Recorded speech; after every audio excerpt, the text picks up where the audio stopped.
I created a design software that boosted my wife's father-bankrupt company to $370 million in profit in a year.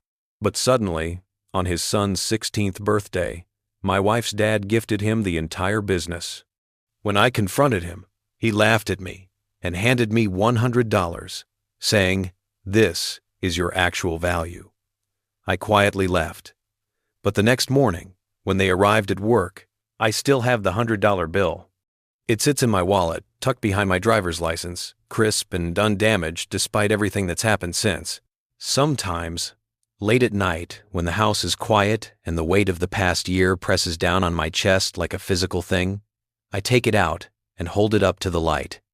Benjamin Franklin stares back at me with that knowing expression, and I wonder if he'd find the irony as bitter as I do. $100. That's what Richard Castellano, my father-in-law, mentor, the man I'd rebuilt an empire for, decided I was worth. Not even enough for a decent dinner in the city, he now ruled. But I'm getting ahead of myself. That's the problem with revenge, even the quiet kind. Even the elegant kind, that plays out in spreadsheets and legal documents, rather than fists and shouting. It compresses time in your memory. The before and after become so starkly divided that you forget there was ever a middle, ever a time when you believed in the goodness of people, in the reciprocity of loyalty, in the basic human decency of those you called family. Let me start where all good tragedies start, with hope. 3 years ago, I married Elena Castellano in a ceremony that cost more than my parents' house. I didn't pay for it, of course. Richard did, and he made sure everyone knew it, not cruelly, but with that particular brand of benevolent patriarch energy that makes you feel simultaneously grateful and insignificant. The wedding was at his estate in the Hamptons. 500 guests, a 10-piece orchestra, flowers that had been flown in from Ecuador because Elena had once mentioned, in passing, that she loved orchids. I loved her desperately, the way you love someone when you're 28 and still believe that love conquers the practical realities of class difference. Elena was beautiful in the way that money makes people beautiful, not just genetics, though she had those too, but the kind of beauty that comes from a lifetime of excellent nutrition, dermatologists, personal trainers, and the confidence of never having worried about rent. I was beautiful in a different way, I suppose. The way that hunger makes you sharp. The way that coding for 16 hours straight gives you a certain intensity in your eyes. The way that building something from nothing makes you stand a little taller, even when you're standing next to men in custom suits that cost more than your car. Richard liked that about me, I think. In the beginning, "You've got fire." He told me once, during the engagement, after I'd had too much of his 25-year-old scotch and started explaining my vision for integrated design automation systems, "Not many kids your age have fire anymore. They want, but they don't burn." I burned. God, did I burn. The company, Castellano Design and Architecture, had been Richard's life's work. He'd started it in the 70s, built it through the boom years, watched it become synonymous with luxury commercial development on the East Coast. By the time I entered the picture, it was dying. Not dramatically, not with sudden bankruptcy or scandal, but with the slow, inevitable decline of a business model that hadn't evolved with the times. Their design process was baroque in its inefficiency. Architects worked in isolation, their renderings passing through layers of revision that could take months. Structural engineers recalculated load-bearing calculations by hand because they didn't trust the software. The estimating department used spreadsheets that had been built in 2003 and updated so many times they were more patch than program. Projects that should have taken 8 months stretched to 18. Clients who should have paid millions walked away frustrated. Richard knew it was dying. I could see it in the way his shoulders curved inward during board meetings, the way he'd stare at spreadsheets like they were written in a language he'd once known but had forgotten. "We're bleeding out," he told me one night, 6 months after the wedding. We were in his study, that wood-paneled sanctuary that smelled of leather and old tobacco, and he looked smaller than I'd ever seen him, mortal, afraid. The Riverside project fell through today. That's 4 major contracts in 6 months.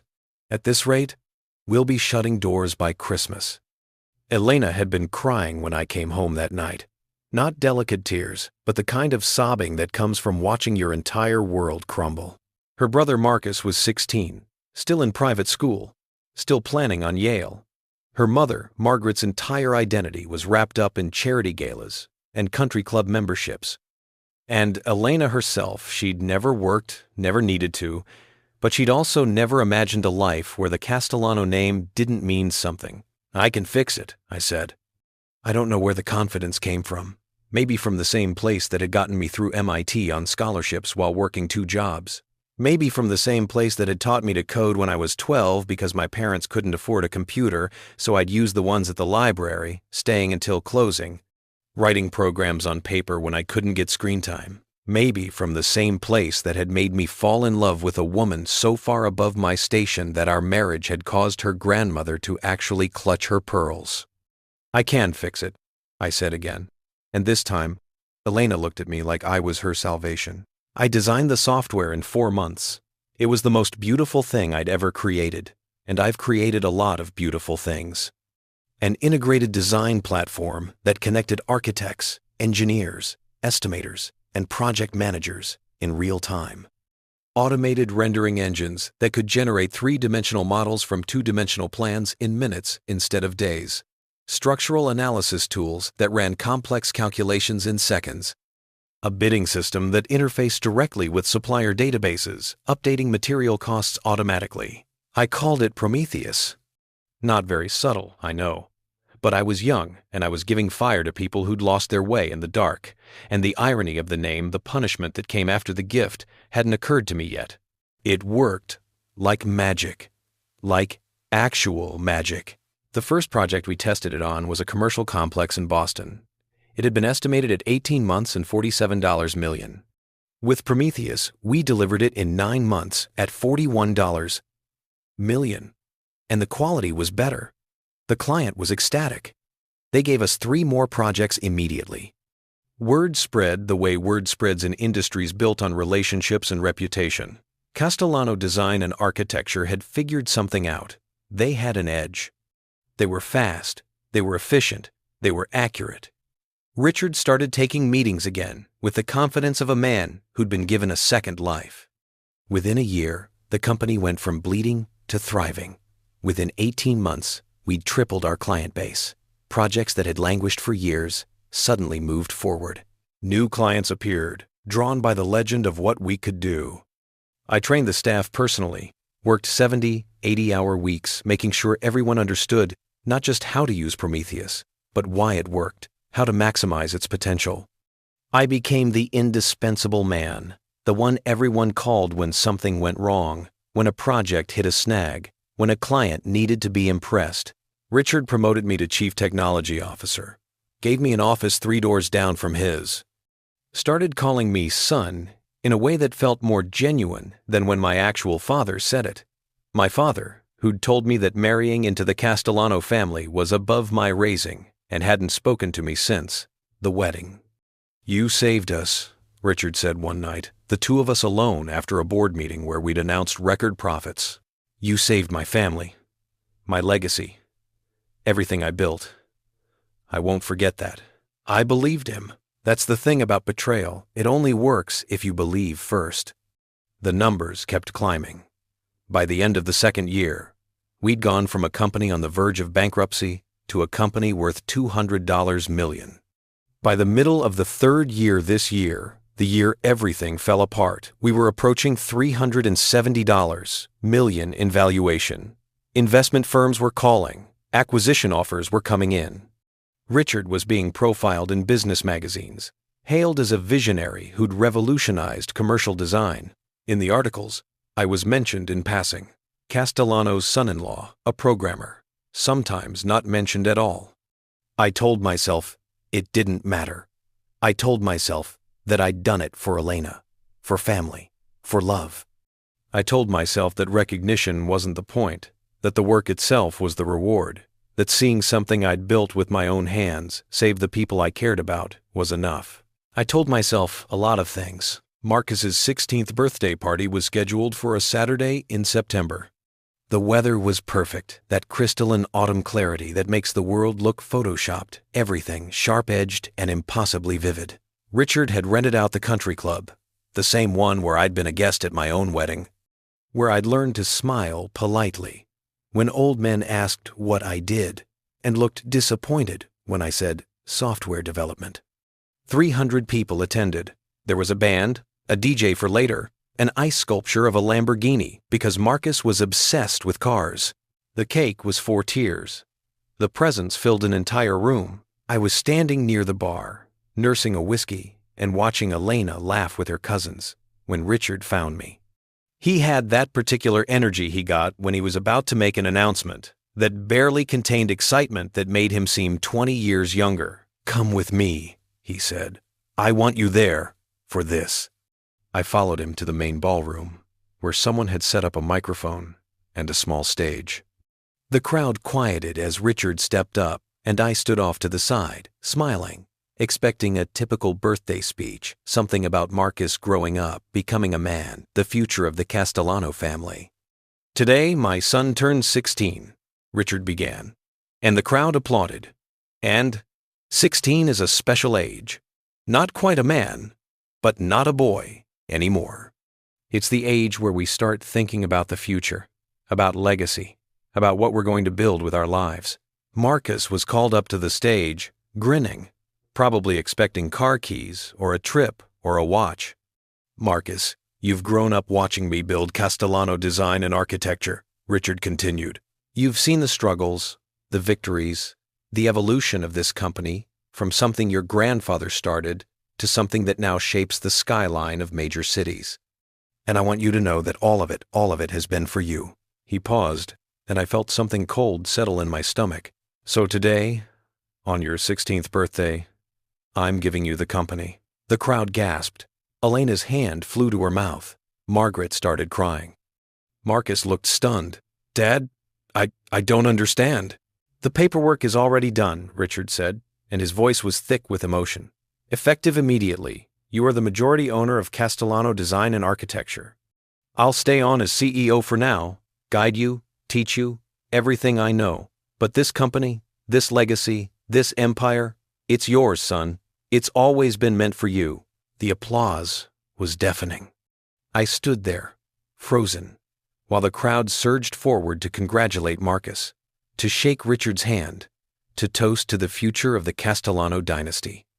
Elena was hugging her brother, crying, and she caught my eye over his shoulder and smiled like this was wonderful, like this was exactly how things should be.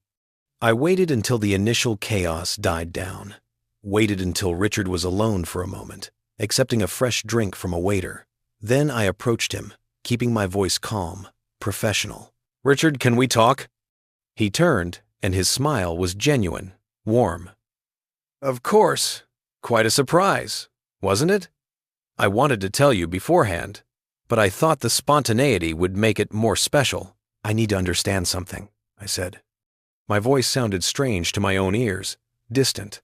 "The company Prometheus, the systems I built, the contracts I negotiated, the training programs I developed, all of that is now owned by Marcus?" Richard's smile didn't fade, but something shifted in his eyes, a wariness. "It's owned by Castellano Design and Architecture, which is now primarily Marcus's. Yes." "Why?" "Because I built it," I said, and I heard my voice start to rise and forced it back down. "Richard, I saved this company. 3 years ago, you were months from bankruptcy. Everything that's happened since, the growth, the profits, the reputation, that's because of what I created. And we're grateful," Richard said, but his tone had cooled. "You've been well compensated. Your salary is generous. You have excellent benefits. What exactly are you asking for?"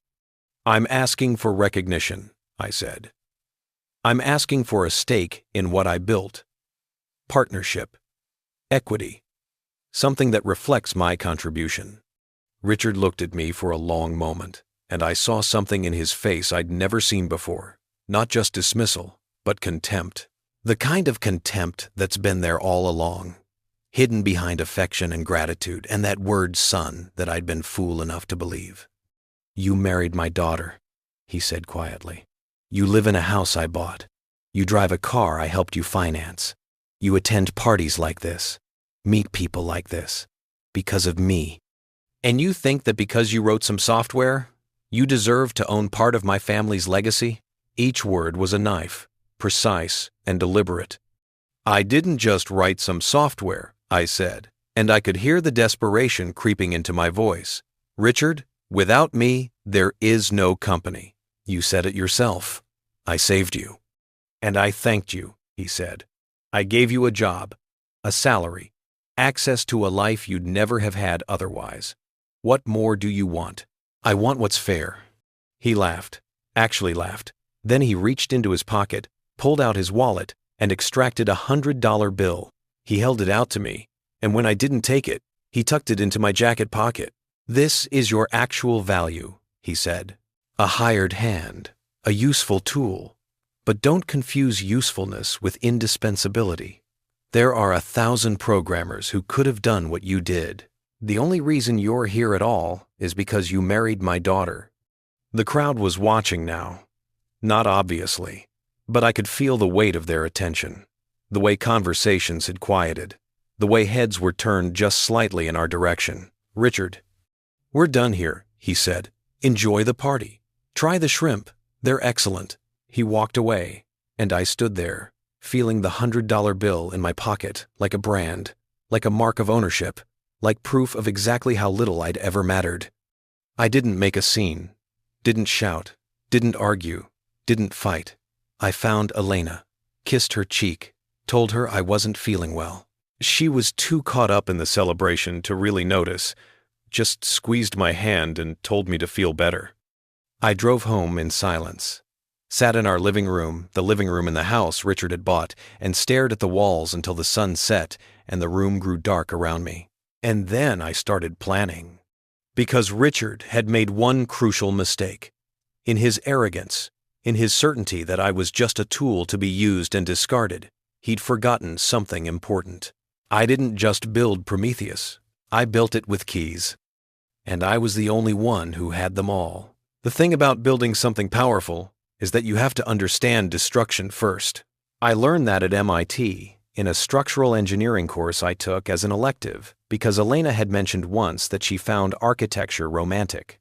The professor, Dr. Cardenas, was old school, the kind of man who still used overhead projectors and referred to computers as thinking machines with a mixture of respect and suspicion.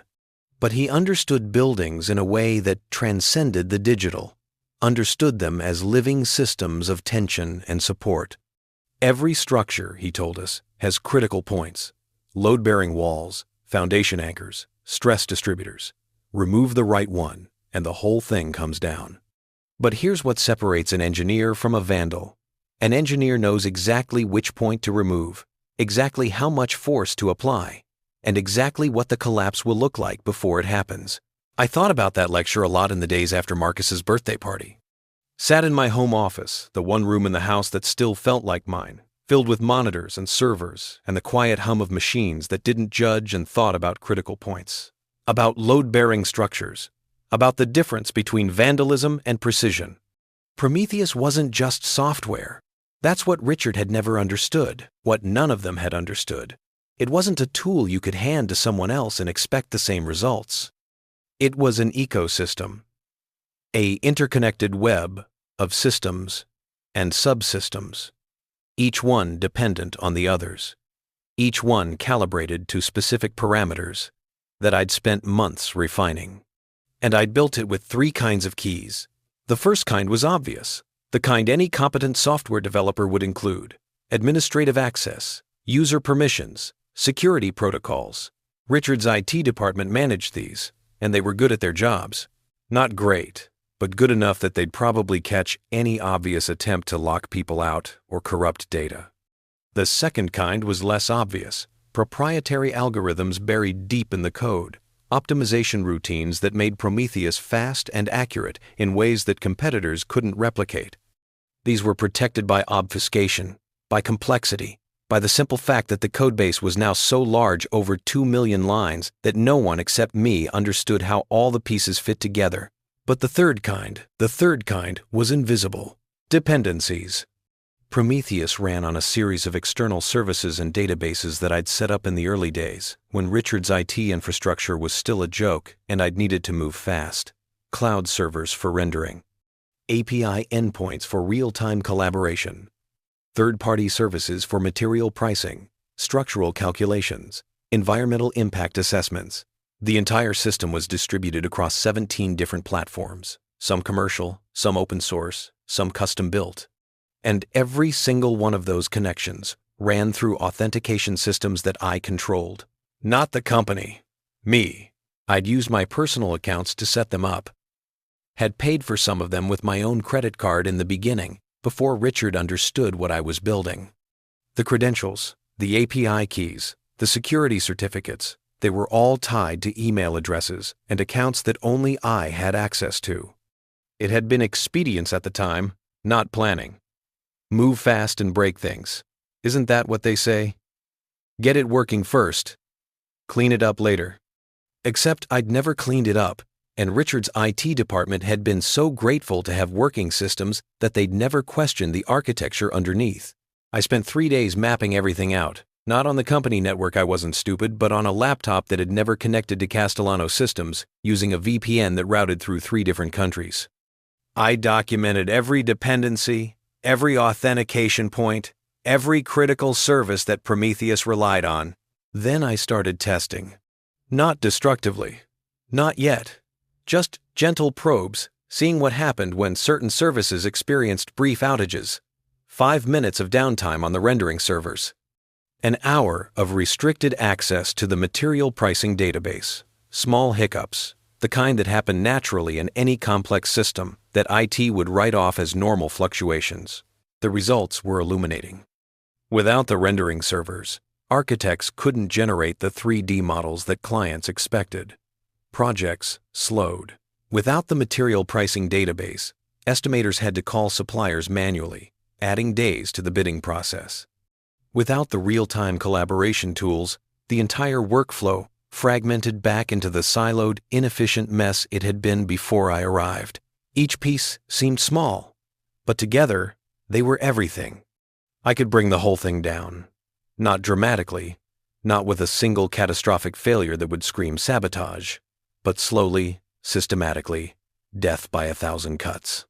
Projects would start missing deadlines, estimates would come in wrong, clients would grow frustrated, and everyone would assume it was technical degradation, the inevitable decay that happens to all software over time without proper maintenance.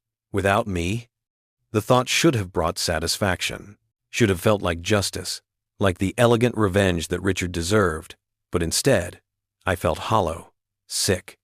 Because destroying what I'd built meant destroying the only thing I'd ever created that mattered, the only proof that I was more than what Richard said, a useful tool, easily replaced, worth $100.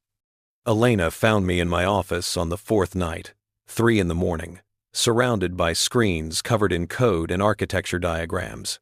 She stood in the doorway in one of my old t-shirts, her hair pulled back, looking impossibly young and impossibly far away.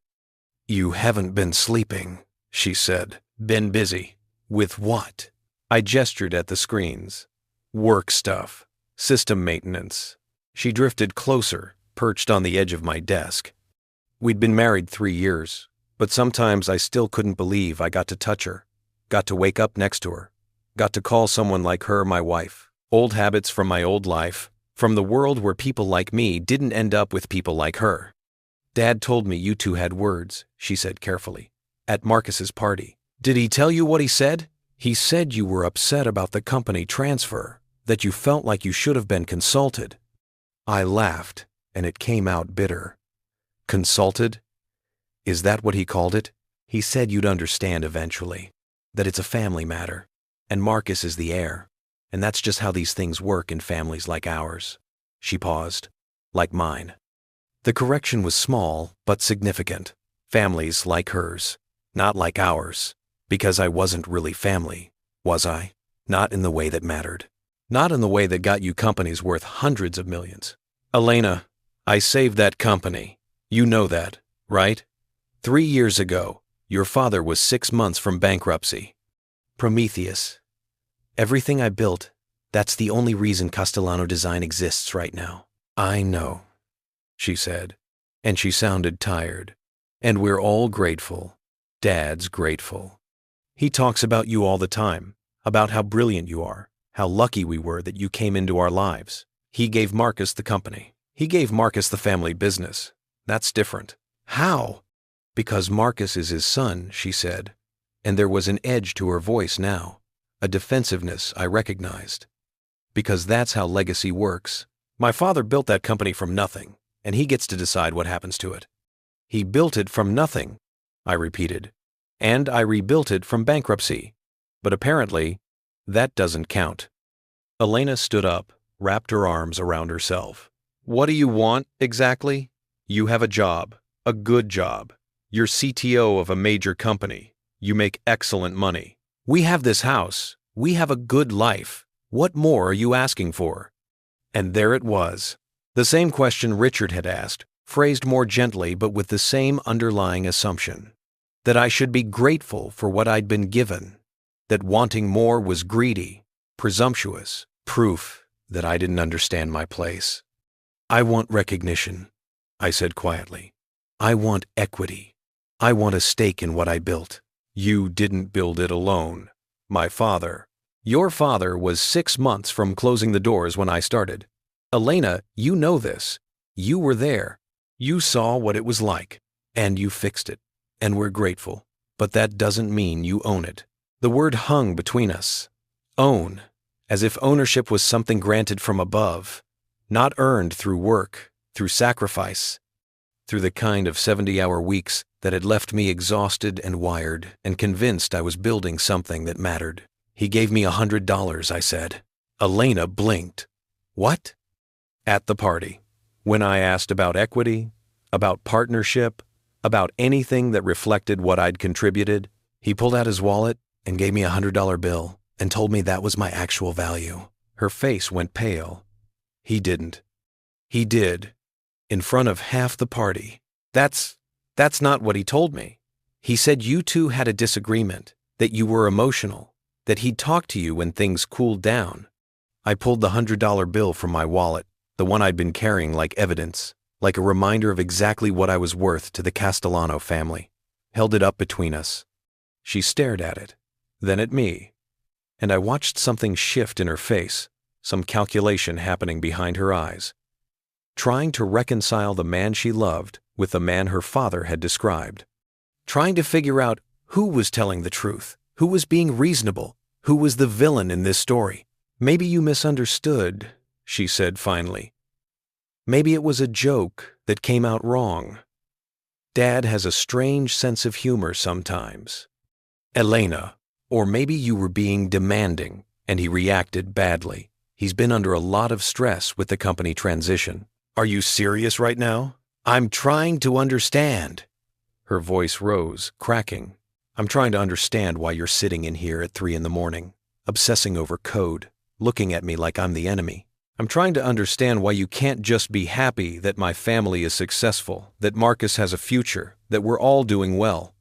Because it's my success, I said. It's my work. And your father just gave it to a 16-year-old kid and told me I was worth $100. So what are you going to do? She was crying now, angry tears. Quit? Sue? Destroy everything out of spite? The question sat between us like a grenade. I could tell her, could explain exactly what I was capable of doing, exactly how dependent the company was on systems only I controlled, exactly how easily the whole empire could crumble.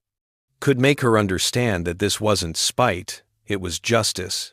It was the natural consequence of treating people as disposable. But looking at her tears, at the way she'd wrapped her arms around herself like she was trying to hold her world together, I realized she'd already chosen.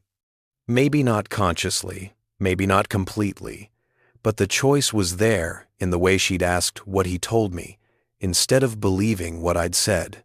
In the way she'd suggested I'd misunderstood, been too demanding, was being emotional.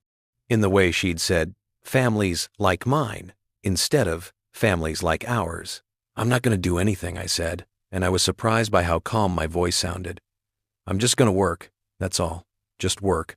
She nodded, relieved, and wiped at her eyes. Came over and kissed my forehead, and I smelled her shampoo, the same expensive brand she'd used since we met, and felt the distance between us like a physical thing. "Come to bed soon?" she asked. "Soon." End quote. She left, and I sat there in the glow of my monitors, looking at the architecture of Prometheus spread across the screens.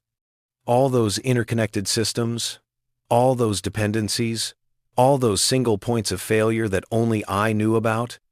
Dr. Cardenas had been right. The difference between an engineer and a vandal was knowing exactly which point to remove, exactly how much force to apply, and exactly what the collapse would look like. But he'd left something out.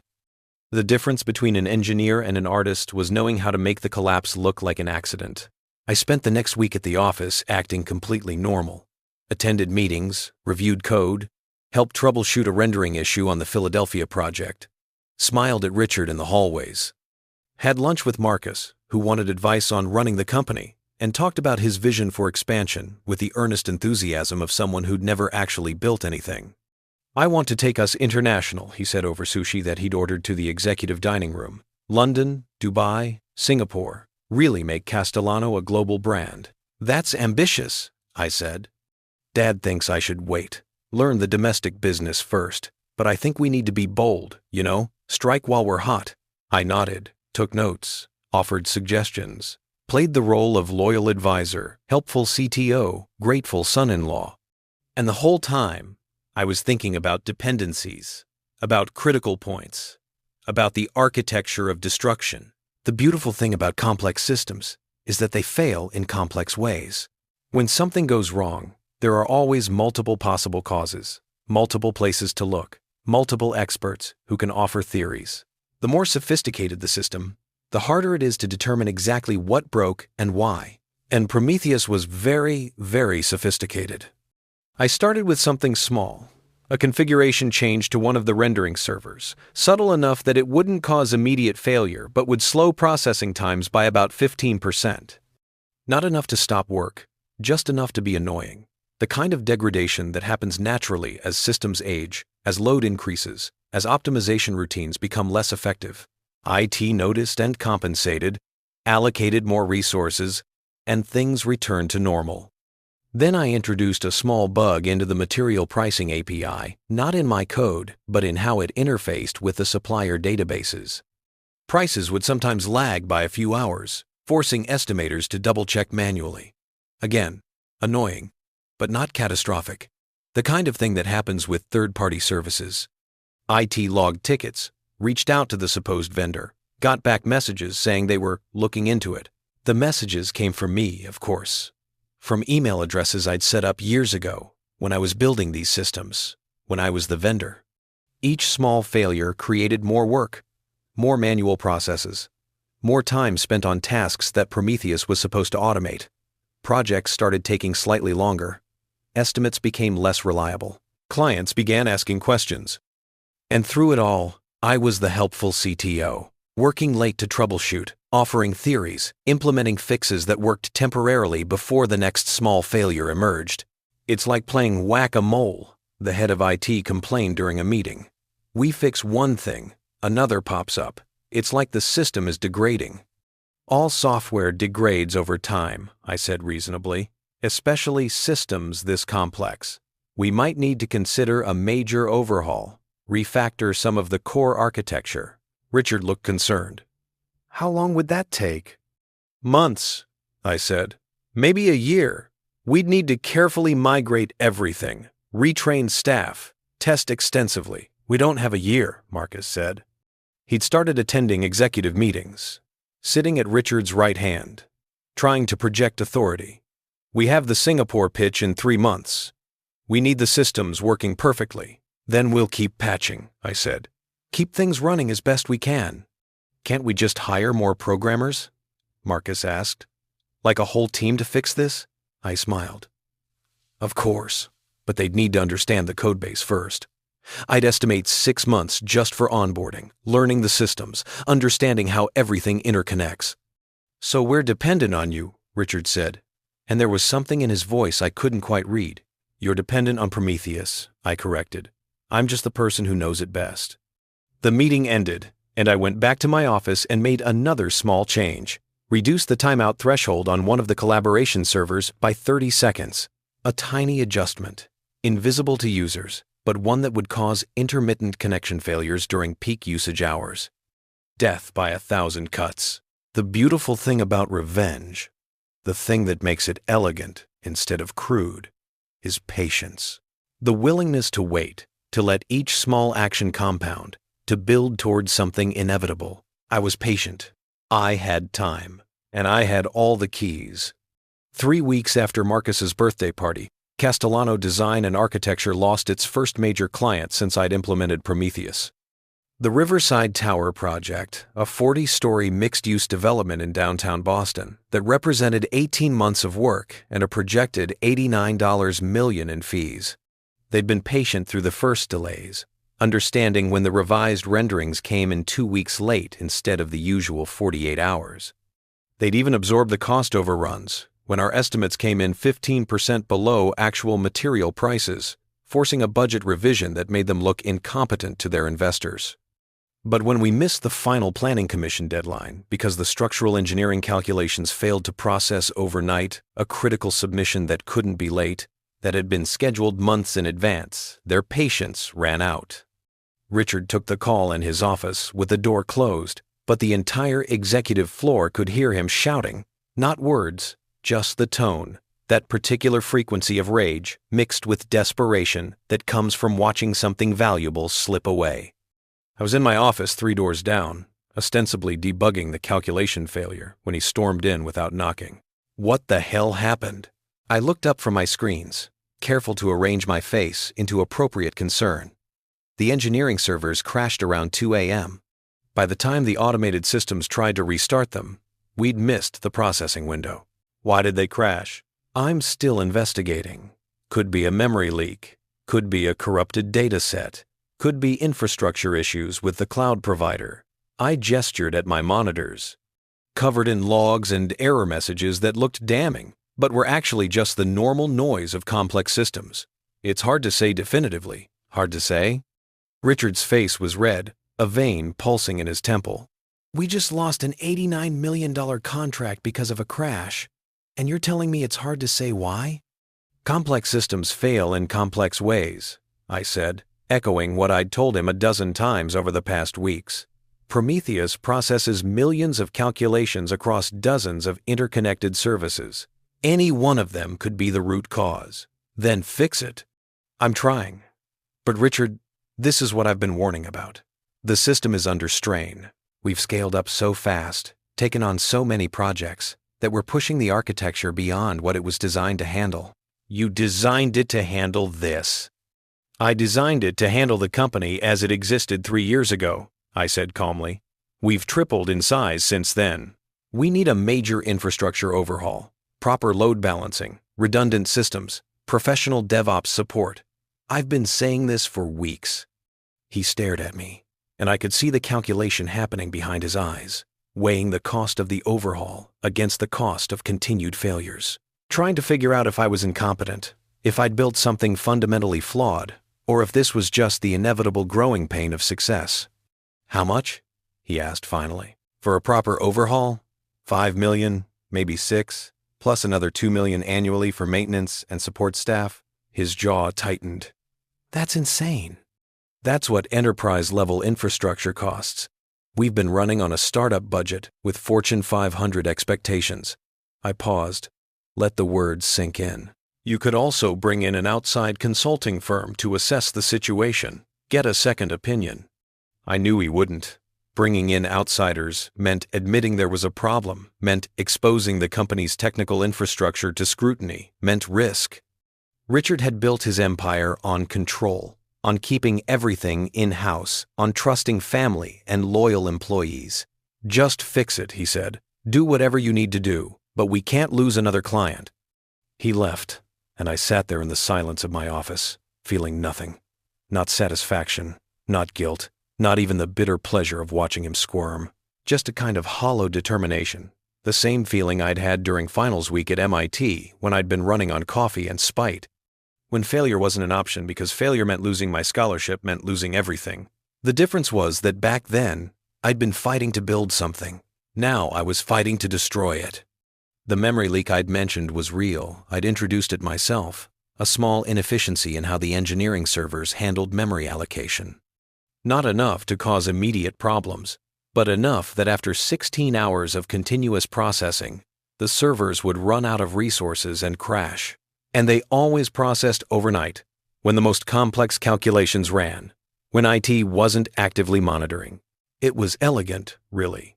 A time bomb that reset itself every day, that looked like a bug instead of sabotage, that could be fixed temporarily, before emerging again in a slightly different form. I'd learned something important during those 3 weeks of systematic degradation. Destruction required the same skills as creation, the same attention to detail, the same deep understanding of how systems worked, the same ability to see second and third order effects. The only difference was intention, and I'd always been very good at seeing the whole picture. Elena stopped talking to me about work after the Riverside contract fell through. Not overtly, we still had dinner together, still slept in the same bed, still maintained the appearance of a functional marriage. But there was a carefulness to her now, a distance that manifested in the topics she avoided, the questions she didn't ask, the way she'd changed the subject when I mentioned the office. Her mother had started inviting her to lunch more often. Tuesday afternoons at the country club, just the two of them, and Elena would come home with that particular set to her shoulders that meant they'd been talking about me. "Mom thinks you're stressed," she said one evening, arranging takeout containers on our dining room table. Thai food from the place near her office, expensive enough that the containers were actual ceramic that we'd have to return. "I am stressed," I said. "The company is falling apart. She thinks maybe you're overwhelmed, that maybe the CTO position is too much responsibility." I looked up from my pad thai. "She thinks I'm incompetent." She didn't say that. She didn't have to. Elena sighed, set down her fork.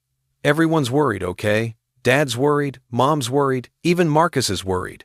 The system you built is breaking down, and you can't seem to fix it. And people are starting to ask questions." "What kind of questions?"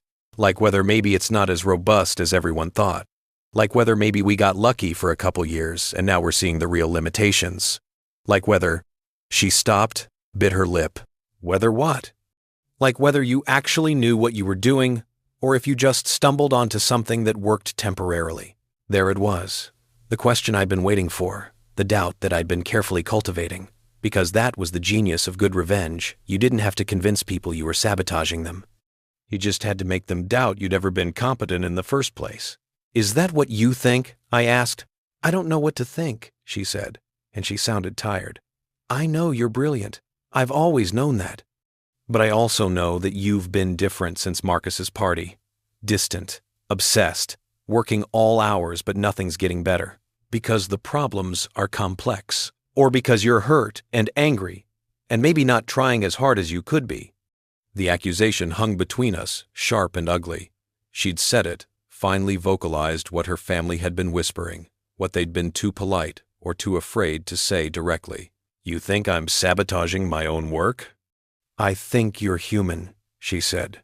"I think you feel unappreciated, and maybe you're not as motivated to kill yourself fixing every little problem that comes up." "Every little problem?" "Elena, we lost an $89 million contract, and you're the only one who can prevent that from happening again, apparently. The only one who understands the systems, the only one who can fix things, the only one who matters." Her voice had an edge now, frustration bleeding through. "Do you know how that sounds? Like you're making yourself indispensable so we can't function without you." I laughed. Couldn't help it. "That's exactly what I did. That's what you asked me to do 3 years ago when your father was going bankrupt. Make yourself indispensable. Save the company. Save the family. I asked you to help, not to build some kind of digital kingdom that only you control. I built what I had to build to save you." "To save us? Or to prove something?" She stood up, started pacing. "Because sometimes I wonder if this was ever really about the company, or if it was about showing my father that you were good enough, smart enough, worthy enough to be part of this family." The words hit like a physical blow, precise and devastating. Because they were true, partially true. True enough that I couldn't deny them without lying. And maybe you proved it for a while, she continued. Maybe you were the golden boy, the savior, the genius son-in-law. But then Dad gave the company to Marcus. And suddenly you weren't special anymore, and now everything's falling apart. You think this is about ego? I think this is about you feeling unappreciated and acting like a child because you didn't get what you wanted. I stood up slowly, carefully, because I was afraid of what I might do if I moved too fast. Not violence. I'd never been violent, never even raised my hand in anger, but something worse. The kind of truth-telling that destroys marriages, that burns bridges, that can't be taken back. What I wanted, I said quietly, was basic recognition for rebuilding your family's company from scratch. What I wanted was partnership, equity, a stake in what I created. What I got was a $100 bill and a lecture about knowing my place. That's not fair. Your father told me I was worth $100, Elena, in front of half the city's business elite. And you think the problem is that I'm hurt and unmotivated? He shouldn't have done that, she said, and at least she had the grace to look uncomfortable. I've told him that, but that doesn't give you the right to let the company fail. I'm not letting it fail. I'm watching it fail, because it's built on systems that only I understand. Systems that are now breaking down because they're being pushed beyond their capacity. That's not sabotage. That's reality. Then train someone else. Bring in help. Stop being the only person who can keep this whole thing running. I've tried. Your father won't authorize the budget for a proper infrastructure team. He thinks I'm exaggerating the problem. Are you? The question was soft, but it carried weight.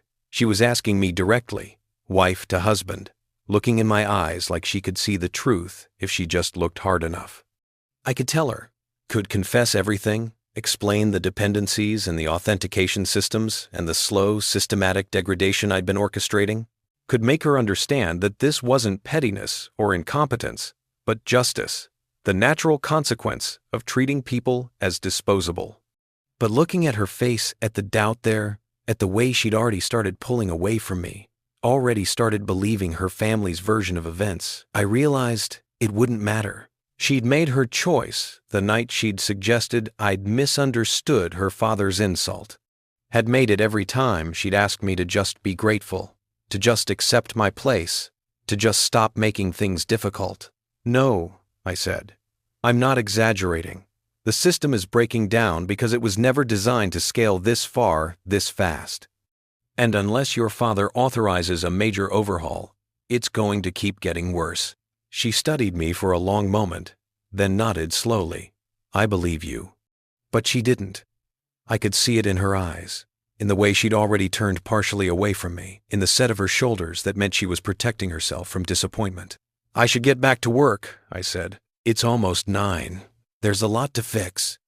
I left her there in our dining room, surrounded by expensive takeout that neither of us would finish, and went back to my office, pulled up Prometheus's architecture on my screens and stared at it like an artist studying their work in progress.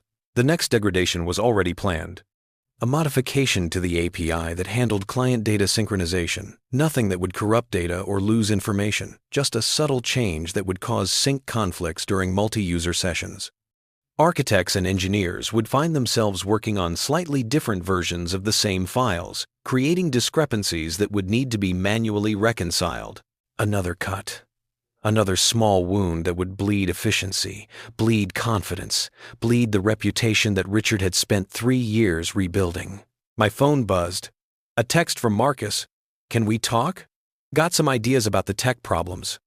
I stared at the message, at the casual confidence of someone who'd been given an empire and thought he could fix it with ideas.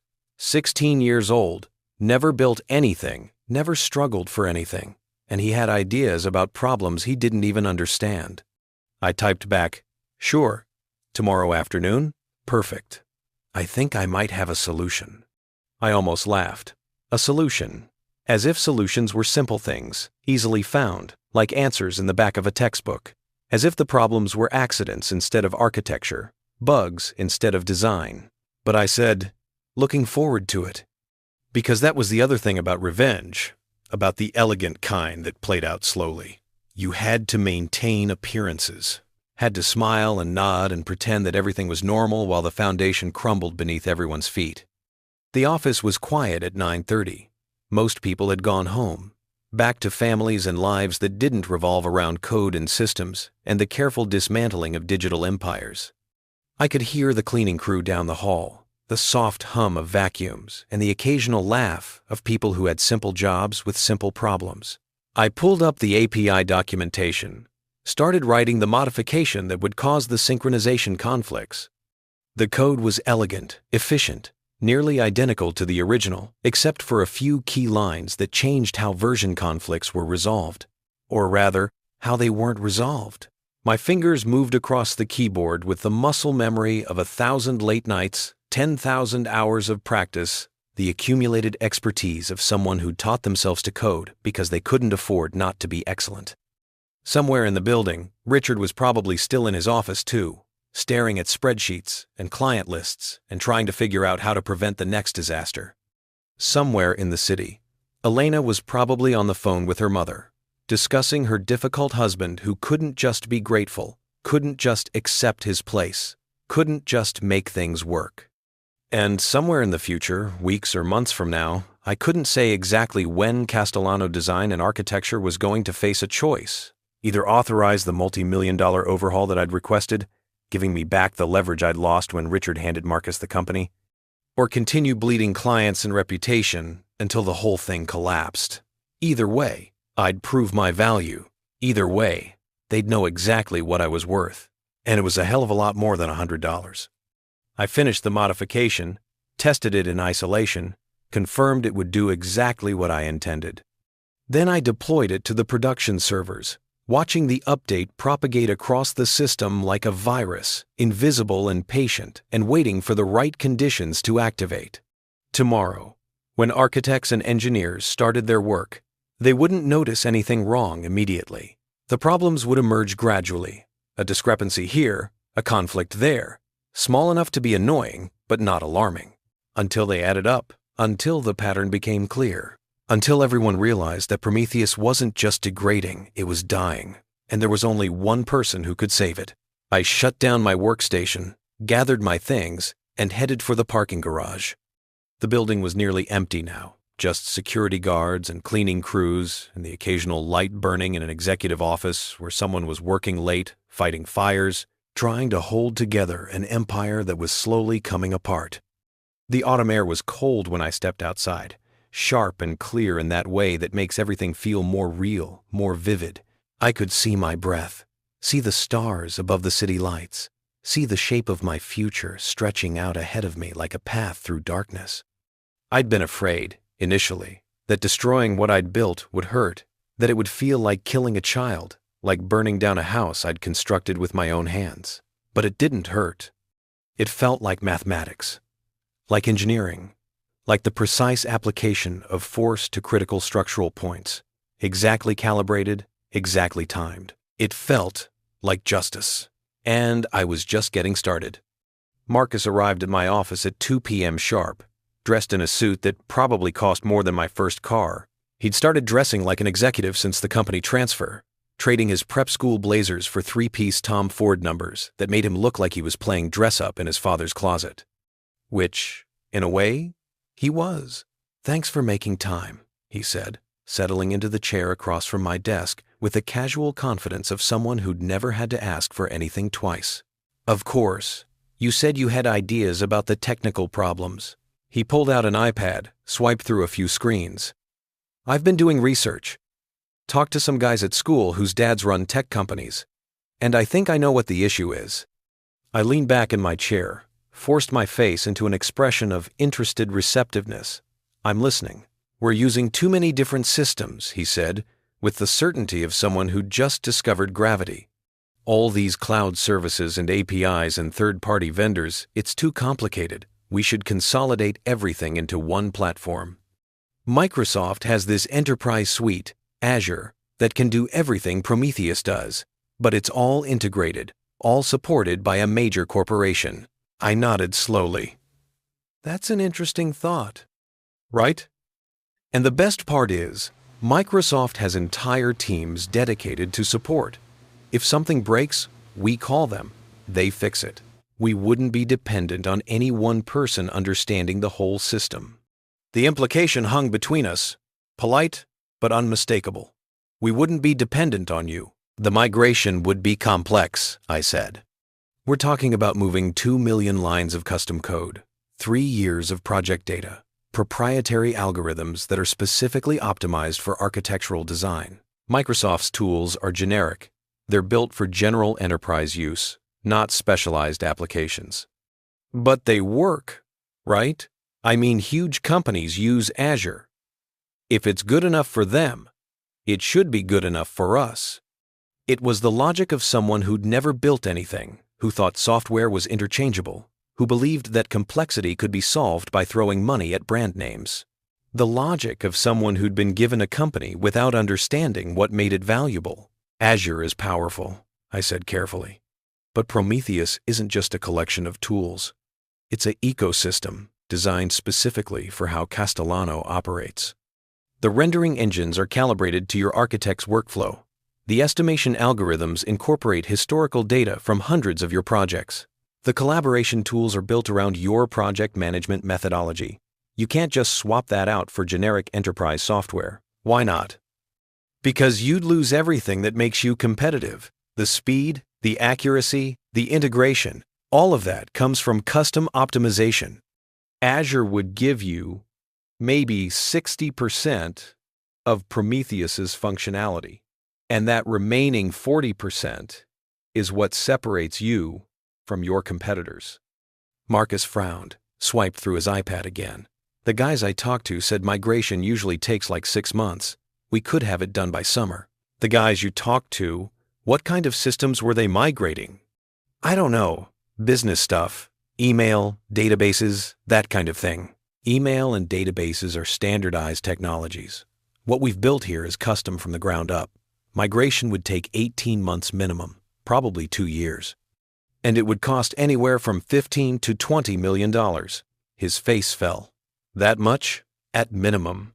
And during the migration, you'd be running parallel systems, the old Prometheus and the new Azure platform, which means double the maintenance burden, double the training, and significant risk of data inconsistencies. But after the migration, you'd have a generic platform that does less than what you have now, costs more to maintain, and provides no competitive advantage. I paused. Let that sink in. Marcus, I appreciate you thinking about solutions, but some problems can't be solved by switching vendors. Sometimes, you have to fix what you've built. He was quiet for a moment, processing. I could see the frustration in his face, the collision between his 16-year-old certainty that problems had simple solutions and the uncomfortable reality that owning a company meant dealing with complexity. Dad thinks you're not trying hard enough, he said finally. There it was, the real reason for this meeting. Not to share ideas, but to deliver a message that Richard was too careful to say directly. Your dad thinks a lot of things, I said. But the reality is that Prometheus is a complex system under significant strain. Fixing it requires time, resources, and expertise. I've been requesting budget for infrastructure improvements for weeks. He keeps saying no, because you're asking for millions of dollars. Because that's what it costs to properly maintain enterprise-level systems. You can't run a $300 million company on a startup budget. Marcus stood up, clearly uncomfortable with the direction the conversation had taken. I'll talk to Dad. Maybe we can find a middle ground. I appreciate that. He hesitated at the door, looking younger than 16, looking like a kid who'd been given a prize he didn't know how to hold. Can I ask you something? Off the record? Sure. Do you regret it? Building all this? The question caught me off guard. Not because I hadn't asked it myself, I'd asked it every night for the past month, staring at code while my marriage dissolved around me, but because I hadn't expected it from him. Why do you ask? Because you seem miserable, he said simply. Like, everyone talks about how brilliant you are, how you saved the company, but you never look happy. And now everything's breaking and you're the only one who can fix it, and that seems like a pretty shitty position to be in. I almost laughed. In his clumsy teenage way, Marcus had articulated exactly what I'd been feeling. The isolation, the burden, The poisonous knowledge that I'd made myself simultaneously indispensable and disposable. Building things is always complicated, I said. The work itself is pure. You're solving problems, creating solutions, making something that didn't exist before. But the politics around it, the credit, the ownership, the question of who benefits from what you create, that's where it gets messy. Is that why everything's breaking? Because you're mad about the politics? He'd asked it directly, without the careful phrasing his father or Elena would use, just straight to the accusation, the suspicion that everyone had been dancing around. Everything's breaking because complex systems fail in complex ways, I said. And because your father won't invest in the infrastructure needed to prevent those failures. That's not politics, that's just reality. Marcus nodded, not entirely convinced, but willing to accept the answer. For what it's worth, I think you should have gotten more credit. Like everyone knows Dad didn't do this alone. But he's weird about legacy stuff, about keeping it in the family. I married into the family. Yeah, but that's not the same as being born into it. Not to him. He shrugged, uncomfortable. Anyway, I should go. Thanks for hearing me out about the Azure thing. Anytime. He left, and I sat there in the silence of my office, thinking about what he'd said. Not the Azure proposal, which was naive and unworkable, but the other part. The question about regret. Did I regret building Prometheus? 3 years ago, the answer would have been an immediate, emphatic no. Building it had been the most fulfilling work of my life, pure problem solving, the kind of deep technical challenge that made you forget to eat or sleep because you were so absorbed in the solution. And it had worked.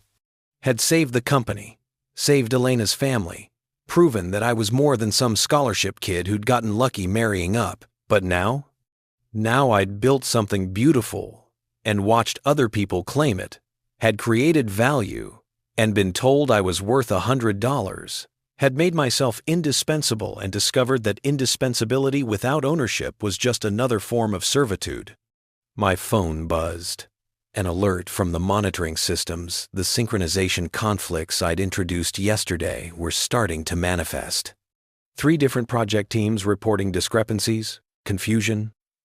The first whispers of panic as people realized they might be working on different versions of the same files. I pulled up the error logs, scanned through them with the practiced eye of someone who knew exactly what they'd find. The conflicts were escalating faster than I'd anticipated. Apparently, the Boston and Philadelphia teams had been collaborating heavily this morning, multiplying the sync issues exponentially. Good. I drafted an email to IT, CCing Richard and Marcus, explaining that we were experiencing unexpected synchronization issues with the collaboration platform and that I was investigating the root cause. Recommended that teams avoid multi-user editing until the issue was resolved. The response from Richard came within minutes. How long to fix? I waited 10 minutes before replying. Let him stew in the uncertainty. Then, difficult to say. The sync protocols are complex. Could be hours, could be days.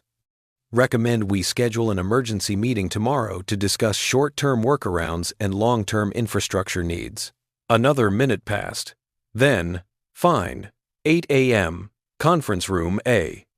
I smiled at the screen. He was scared now, really scared. Not just about losing another client, but about losing control. About having to admit that the empire he'd rebuilt was held together by systems he didn't understand, maintained by someone he'd insulted and undervalued. The fear was good. Fear made people desperate, and desperate people made mistakes. I spent the rest of the afternoon preparing for the meeting, building a presentation that would walk them through the technical challenges in language they could understand. Not dumbed down, Richard hated being patronized but translated.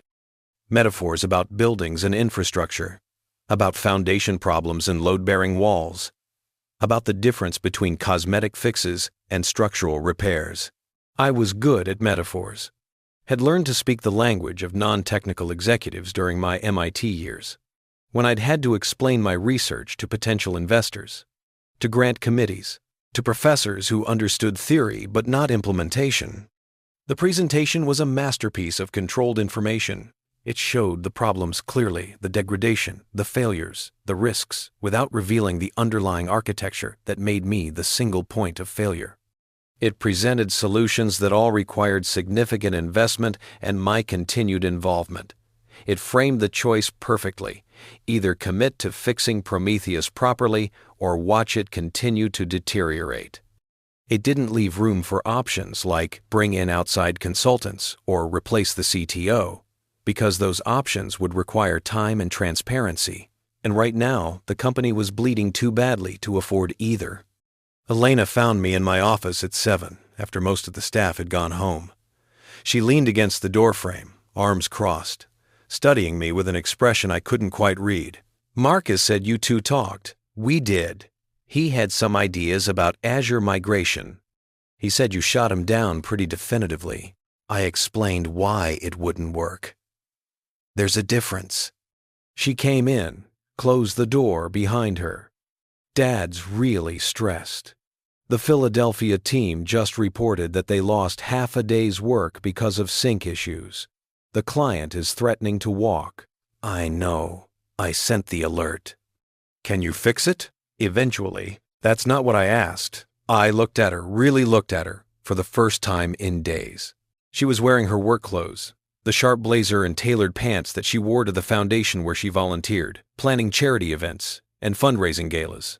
Her hair was pulled back, and there were shadows under her eyes that makeup couldn't quite hide. She looked tired. We both did. "The question isn't whether I can fix it," I said. "The question is whether your father is willing to invest in the infrastructure needed to prevent it from breaking again." "He thinks you're holding the company hostage." "He thinks that because he doesn't understand the technical reality. Or he does understand and doesn't want to pay for it." "Are you," she asked quietly, "holding us hostage?" It was the most direct she'd been since this whole thing started. No careful phrasing, no diplomatic language, just the raw question underneath everything. I could lie.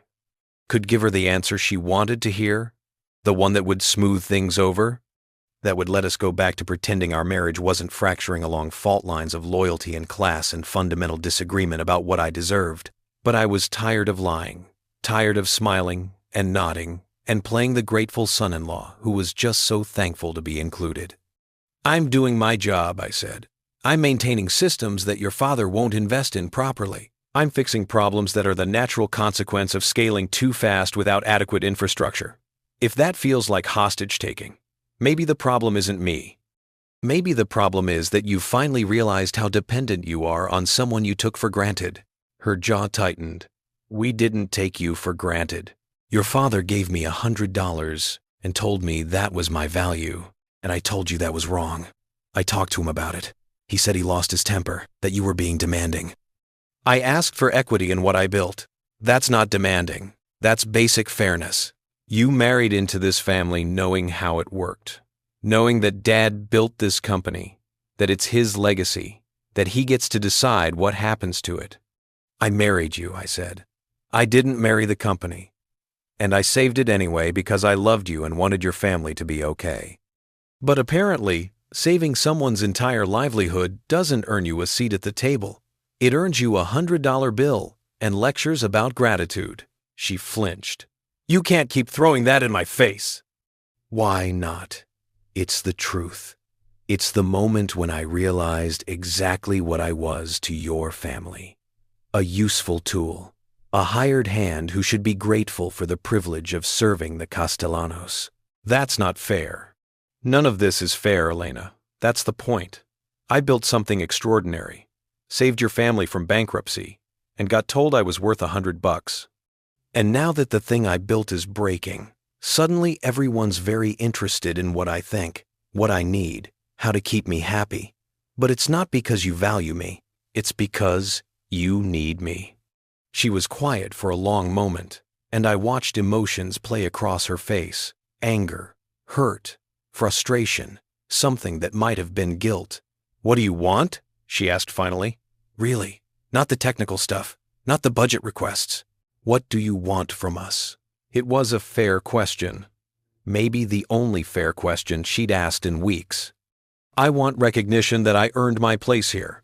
Not through marriage, not through luck, but through the work I did. I want partnership, equity, a stake in what I created. I want your father to look at me and see someone who built value, not someone who got lucky marrying his daughter. And if he can't give you that, then I guess we'll find out how long Castellano Design can survive without Prometheus working properly. She stared at me, and I saw the moment when she made her decision.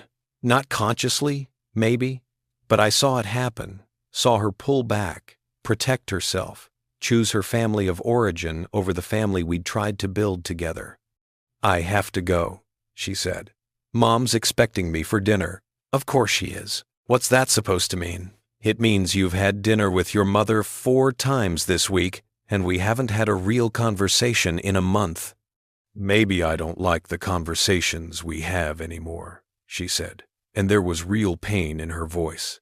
Maybe I don't like what you're becoming. What am I becoming? Bitter, vindictive, someone who's willing to let everything burn because you didn't get what you wanted. I laughed, harsh and ugly. I'm not letting anything burn. I'm watching the natural consequences of your father's decisions play out. That's different. Is it? She didn't wait for an answer, just turned and left, closing the door quietly behind her, and I sat there in the silence, wondering when exactly we'd pass the point of no return, when this had stopped being about fixing problems and started being about proving points, when love had become subordinate to loyalty, and loyalty had become a question of blood versus choice. My phone buzzed. Another alert, this time from the rendering servers. The memory leak I'd introduced was manifesting earlier than expected, probably because the Philadelphia team was trying to catch up on their lost work, pushing the system harder than usual. I pulled up the diagnostics, watched the memory usage climbing steadily toward critical levels. Another few hours and the servers would crash, taking down all the rendering work happening across the company's active projects. I could fix it. A few keystrokes, a patch deployed, problem solved. Or I could let it crash. Add another data point to tomorrow's presentation. Another piece of evidence that Prometheus was dying and that only I could save it. My finger hovered over the keyboard. Dr. Cardenas would appreciate the metaphor.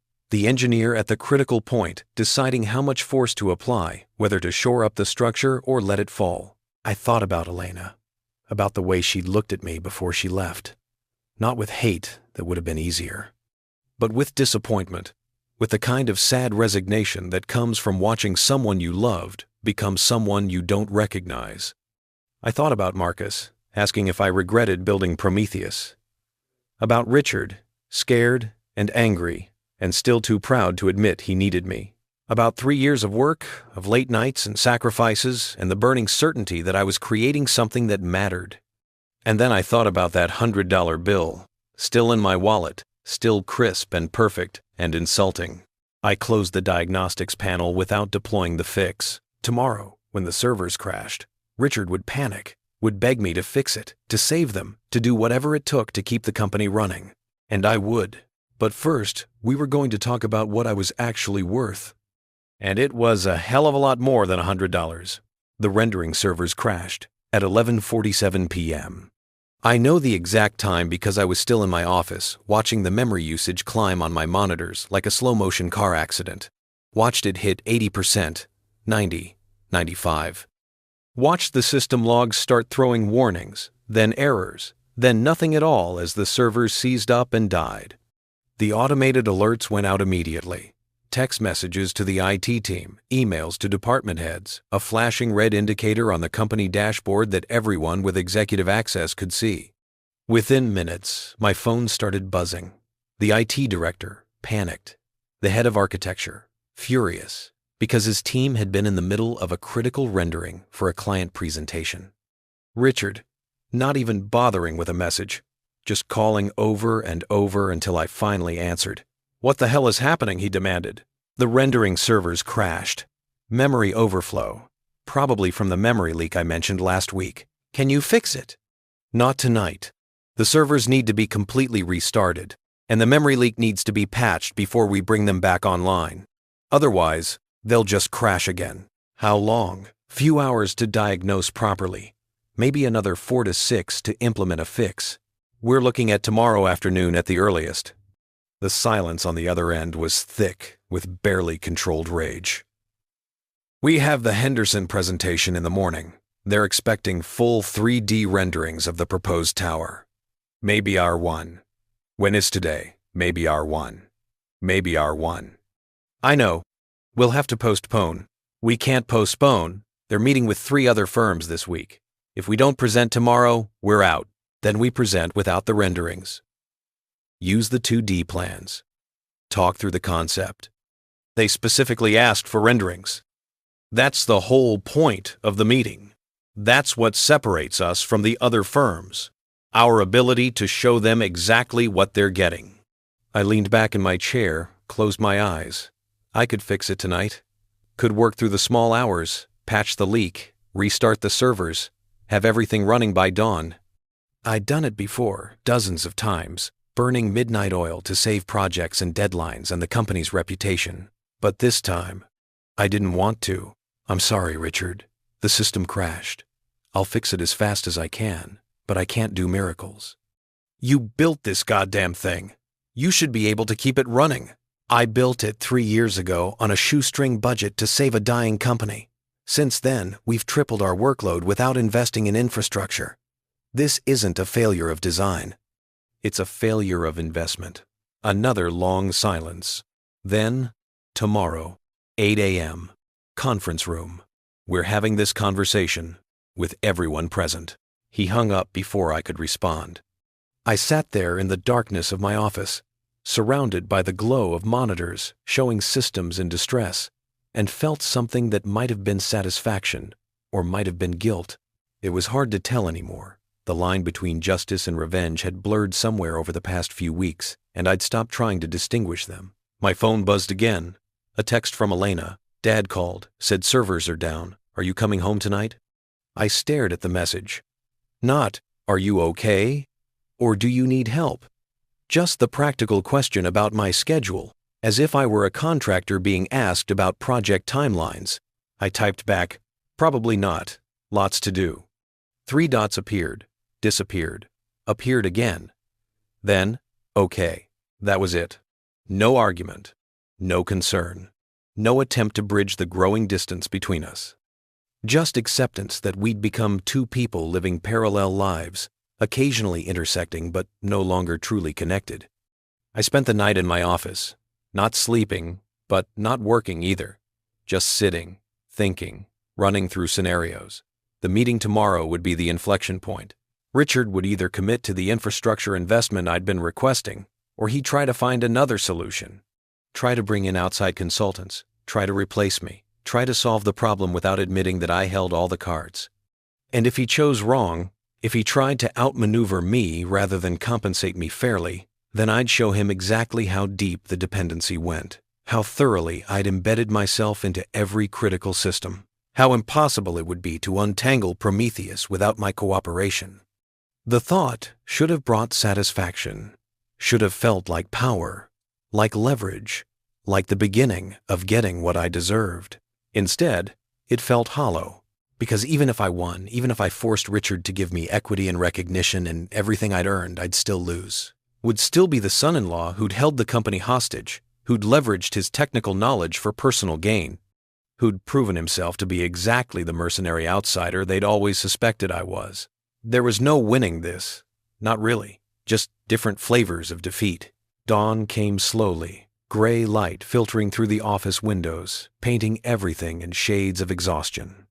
I showered in the executive bathroom, changed into the spare suit I kept in my office for emergencies, made myself look presentable, professional, like someone who'd spent the night heroically trying to save failing systems, not someone who'd deliberately let them fall. The conference room was already full when I arrived at 7:55.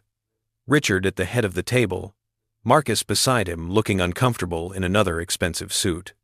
Elena next to her mother Margaret, and the sight of her sitting on their side of the table literally, physically on their side hit me harder than it should have. The IT director, the CFO, the head of architecture, and 2 people I didn't recognize wearing suits that screamed management consultants. So, that's how it was going to be. "Thank you for coming," Richard said. his voice carrying that particular tone of controlled anger that he reserved for serious situations. "I think everyone knows why we're here. Our technical systems, which we've relied on for 3 years, are falling apart. We've lost clients, missed deadlines, and as of last night, we can't even generate the basic renderings that our business model depends on." He looked at me. "I've asked 2 consultants from Blackstone Technical to join us. They specialize in enterprise software audits. I want to understand what's happening with Prometheus and what our options are." I nodded slowly, sat down across from the consultants. They were young, probably late 20s, carrying themselves with that particular confidence that comes from working for prestigious firms. The woman had her laptop open, already taking notes. The man was studying me with analytical interest. "Before we start," I said, "I prepared a presentation walking through the technical challenges we've been facing." I pulled out my laptop, connected to the conference room display. "I think it will help frame the discussion." "We've seen enough presentations," Richard said. "I want solutions, not explanations. With respect, you can't have solutions without understanding the problem." The male consultant, his name tag said David Chen, leaned forward. "I think a technical overview would be helpful. We've reviewed the documentation you provided, but hearing it directly from the primary architect would give us context." Richard's jaw tightened, but he nodded. "Fine, keep it brief." I pulled up my presentation, 30 slides, carefully crafted to tell a story. Started with Prometheus's architecture, the distributed systems, the cloud services, the interconnected dependencies that made it powerful but complex. Showed the growth curve of the company's workload over 3 years. Highlighted the infrastructure requests I'd made and that had been denied. Then I showed the failures, a timeline of degradation, each incident marked and explained. The Riverside Tower deadline missed due to calculation errors. The Henderson rendering failure from last night. The synchronization conflicts plaguing multiple teams. Each one color-coded, categorized, traced back to its root cause. "The pattern is clear," I said, advancing to a slide that showed projected failure rates. "Prometheus is operating beyond its designed capacity. Without significant infrastructure investment, these failures will increase in frequency and severity." "How much investment are we talking about?" the CFO asked. $5 to $6 million for a comprehensive overhaul. Another $2 million annually for maintenance and dedicated support staff." Margaret gasped. Marcus looked shocked. Richard's expression didn't change, but I saw his hands clench under the table. The female consultant, Sarah Kim, according to her tag, raised her hand. "What about alternative solutions?" "Migration to established enterprise platforms. Bringing in additional development talent to share the workload?" "I've evaluated those options," I said. "Migration would take 18 to 24 months and cost 15 to 20 million, with significant functionality loss. As for additional talent, the learning curve for Prometheus is steep. We're looking at 6 to 8 months before any new developer could contribute meaningfully." "That seems excessive," David said. "Most complex codebases can be onboarded within a few months." "Most complex codebases are built on standard frameworks, with comprehensive documentation. Prometheus is custom-built, highly optimized, with proprietary algorithms that aren't documented anywhere except in the code itself." "Why isn't it documented?" Sarah asked. "Good question. The kind of question that someone with experience would ask, that would expose exactly how much of Prometheus existed solely in my head. Time constraints." I said smoothly, "When I built this, the company was months from bankruptcy. Speed was more important than documentation. I was the only developer, and documenting for myself seemed redundant. So the entire system is dependent on your knowledge," David said. "Practically speaking, yes." Richard finally spoke, his voice tight. "Which brings us to the real issue. We have a business-critical system that only one person understands, and that person is asking for millions of dollars to fix problems that keep getting worse despite his best efforts." The accusation hung in the air, polite but unmistakable. Elena looked down at her hands. Marcus shifted uncomfortably. "Are you suggesting I'm causing these problems intentionally?" I asked quietly. "I'm suggesting that the problems are convenient. They give you leverage, make you indispensable, justify the compensation and recognition you've been demanding. I've been requesting, not demanding, and the problems aren't convenient, they're inevitable. This is what happens when you scale a system beyond its design parameters without proper investment. Or it's what happens when someone wants to prove a point, Margaret said softly. All eyes turned to her. She rarely spoke in business meetings, preferred to operate through influence and suggestion rather than direct confrontation. My husband gave you a job, a salary, a place in this family. And when that wasn't enough, when you wanted more, suddenly everything started falling apart. The temperature in the room dropped 10 degrees. Mrs. Castellano, I said, keeping my voice level, with respect, the timing isn't suspicious. It's logical. Prometheus worked perfectly when the company was smaller. As we scaled, as my son was given control of the company, she interrupted. That's when things started breaking. Right after Marcus's birthday. Right after you didn't get what you wanted. I looked at Elena, silently asking her to say something, to defend me, to point out the absurdity of the accusation. But she was still staring at her hands, her face carefully neutral. The degradation started before Marcus's birthday, I said. Check the logs. The first failures appeared 6 weeks before the party. The timing just coincided with us hitting critical scale. Can you prove that? David asked. The logs are in the system. Anyone can review them. Logs that you control, Sarah said, that run on systems only you have full access to. And there it was, the trap closing. Because they were right, I did control the logs, did have root access to everything, could theoretically manipulate any evidence I presented. The dependency I'd created, the architecture that gave me leverage, also made any defense I offered suspect. Richard leaned forward. Here's what I think is happening. I think you built something valuable, and you're angry that you don't own it. So you're letting it break, maybe actively breaking it to force us into giving you what you want. And I think that's extortion. The word landed like a bomb. Extortion, not just ungrateful or demanding or difficult, but criminal. An accusation that could destroy careers, end marriages, justify any action they decided to take. That's a serious accusation, I said, and I was surprised by how calm my voice sounded. Do you have any evidence? We have a system that worked perfectly for 2 years suddenly falling apart after you were denied equity. We have problems that only you can fix, that always seem to justify the exact investments you've been requesting. We have your own admission that you're the single point of failure for our entire technical infrastructure. Richard's voice was rising now, 3 years of frustration bleeding through. And we have consultants here who are going to review everything, audit every line of code, examine every system, and find out exactly what's happening. I looked at David and Sarah.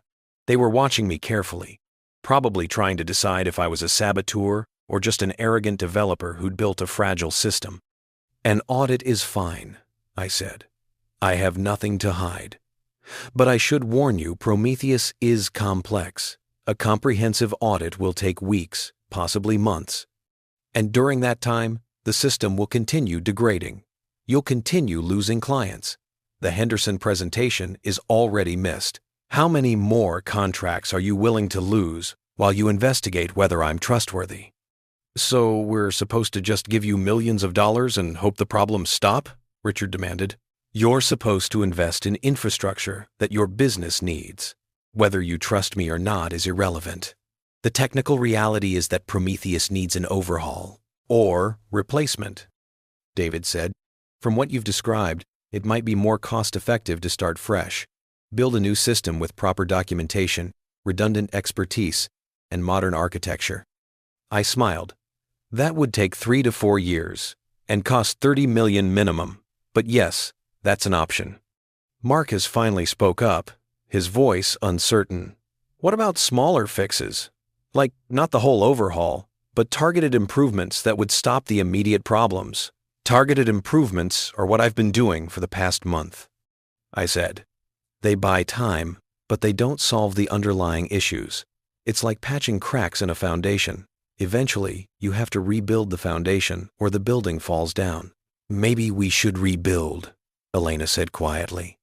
Everyone turned to look at her. Maybe it's time to start over. Build something new that multiple people can maintain, that isn't dependent on any one person. She wasn't looking at me when she said it. Was looking at her father, at the consultants, at everyone except her husband. That's a reasonable long-term strategy, Sarah said. In the short term, you'd need to maintain Prometheus while the new system is built, which means you'd still be dependent on, she glanced at her notes, on your CTO's cooperation. Unless we bring in an entire team to reverse engineer Prometheus, David added. It would be expensive and time-consuming, but possible. Especially if we had the source code and documentation, which I'd provide willingly, I said, along with my full cooperation. I'm not trying to hold the company hostage. I'm trying to get fair compensation for what I've built. Fair compensation, Richard repeated. You make $200,000 a year. You live in a house worth $1.2 million. You have benefits, bonuses, stock options. Stock options in a company I don't own any real stake in. Options that you control completely. That can be diluted or eliminated at any time. That's standard for employee compensation. I'm not a standard employee. I rebuilt this company from bankruptcy. I created the only thing that makes you competitive. And I did it thinking I was building something for family, for us, not knowing that I'd always be an outsider. The words came out more raw than I'd intended, more emotional. I saw Elena flinch, saw Margaret's expression harden, saw Richard's face shift from anger to something colder. You're an outsider, because you're acting like one, Richard said quietly. Family doesn't hold each other hostage. Family doesn't watch the business burn to prove a point. Family sacrifices for each other. I sacrificed 3 years of my life saving your company. And we gave you a career, a life, access to a world you'd never have reached on your own. He was standing now, leaning over the table. You came from nothing. A scholarship kid with a chip on his shoulder and some coding skills. We gave you everything, a job, a house, a place in our family. And it's still not enough. It will never be enough, because you'll never believe you deserve to be here. The silence that followed was absolute. No one moved. No one breathed. He'd said it, finally said what they'd all been thinking, what I'd suspected since the first time I'd had dinner with the Castellano family and felt like an anthropologist studying a foreign culture. That I didn't belong. That I'd never belong. That no matter what I accomplished, I'd always be the outsider who'd married above his station. You're right, I said, and my voice sounded strange, distant. I came from nothing. But I built something extraordinary anyway. Something that saved your legacy, that made you relevant again, that turned a dying company into a $300 million enterprise. And you're right that it's never going to be enough. Because what I want isn't money or recognition or equity. What I want is for you to see me as someone who earned their place here, and you never will. Because in your mind, people like me don't earn anything. We're just lucky to be included. I stood up, closed my laptop. The audit is a good idea. Let them examine everything. They'll find exactly what I've told you, a complex system that needs investment, not a conspiracy. But while they're investigating, while you're deciding whether to trust me or replace me or rebuild from scratch, remember something. I looked at each of them. Richard, Margaret, Marcus, Elena, the consultants who were witnessing the implosion of a family business. I don't need you. I never did. I have skills that are valuable anywhere. I can walk out that door today and have a 6-figure job by tomorrow. But you need Prometheus. And right now, I'm the only person who truly understands it. So when you're making your decisions about my trustworthiness and my value and whether I deserve to be part of this family, remember that I hold more cards than you think. I walked to the door, paused with my hand on the handle. The Henderson presentation? I can have the rendering servers running in 4 hours, but I won't. Not until we have an agreement about my compensation and role that reflects my actual value to this company. So you have a choice. Spend weeks auditing me while the business bleeds clients, or negotiate with me in good faith and get back to making money. Your call. I left before anyone could respond, walked past the executive assistants, who definitely heard every word through the closed door, took the elevator down to the parking garage, got in my car, the car Richard had helped finance like I was some charity case, and drove. Didn't go home. Didn't go back to the office. Just drove north on the highway with no destination in mind, watching the city fall away behind me, feeling the weight of the past 3 years finally lifting. I'd done it, had finally drawn the line, finally made them understand that I wasn't some grateful supplicant begging for scraps. Had proven that I had leverage, power, control, had destroyed my marriage and alienated the only family I had. My phone started ringing. Richard, then Elena, then Marcus, then numbers I didn't recognize, probably the consultants or the CFO or various people who wanted to smooth things over, find a compromise, prevent the total collapse of the company's technical infrastructure. I didn't answer any of them. Instead, I pulled off at a rest stop, sat in my car watching trucks roll by, and pulled out my wallet. Took out the $100 bill that Richard had given me at Marcus's party, the one I'd been carrying like a talisman, like proof of my grievance. Benjamin Franklin stared back at me, wise and knowing and completely neutral about the destruction of my life. I'd been so focused on proving my value, on forcing them to recognize what I was worth, that I'd missed the obvious question. What was I worth to myself? Not in dollars, not in equity or recognition or seats at tables, but in terms of who I wanted to be, what kind of man I wanted to see in the mirror.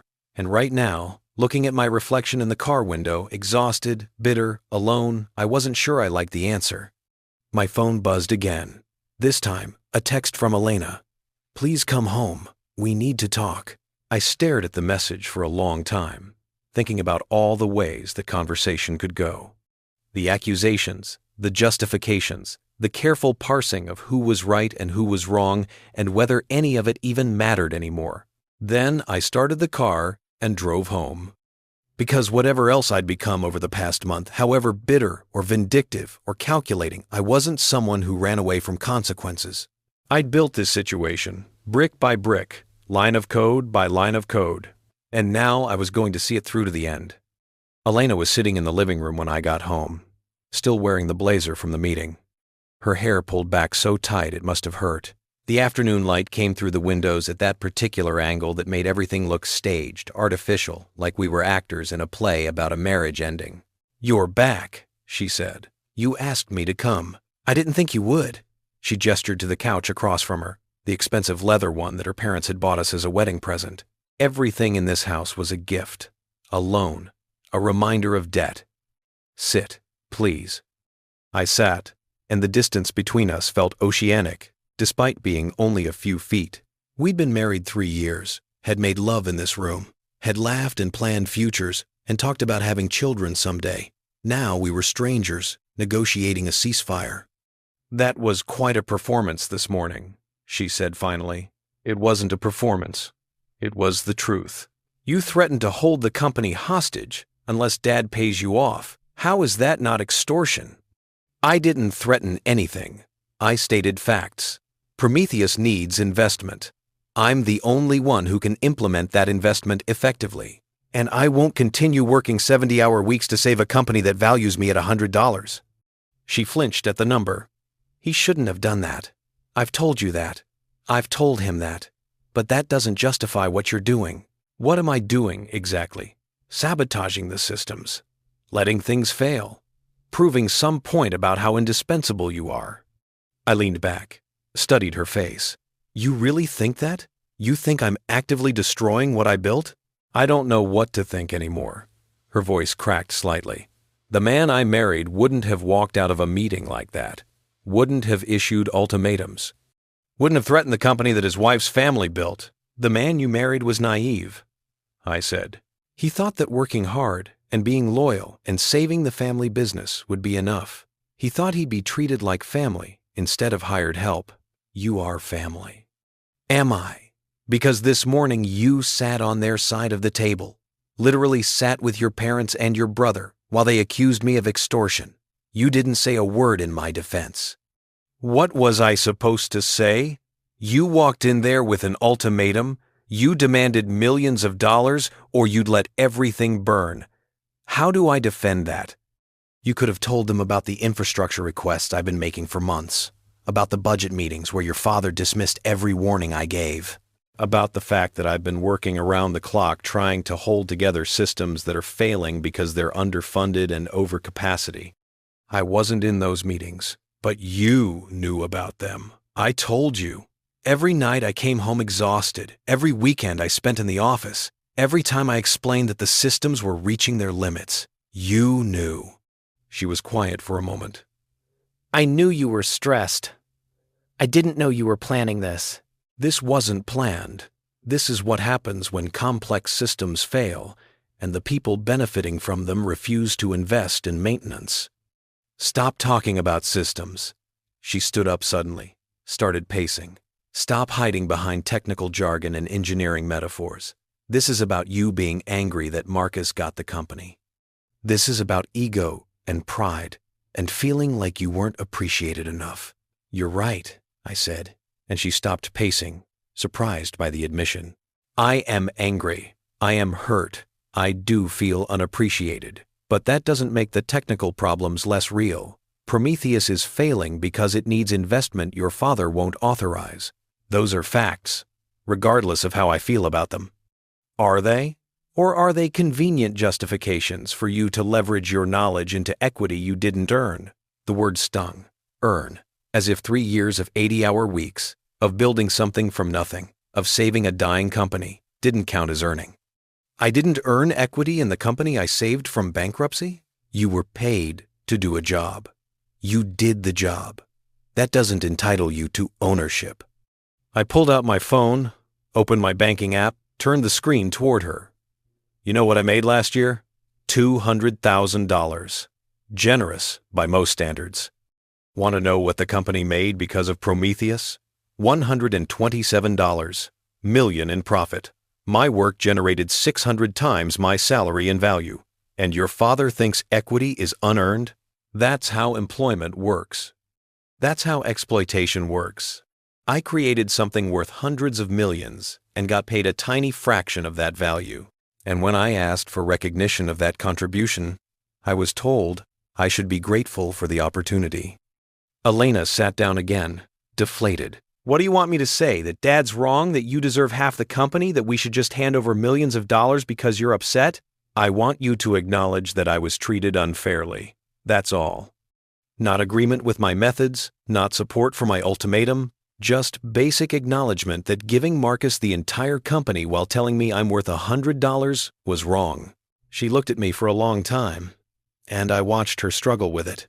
The loyalty to her family warring with her sense of fairness, with the version of me she'd fallen in love with 3 years ago who probably would have accepted the insult quietly and kept working. It was wrong, she said finally, quietly. The way Dad handled it was wrong.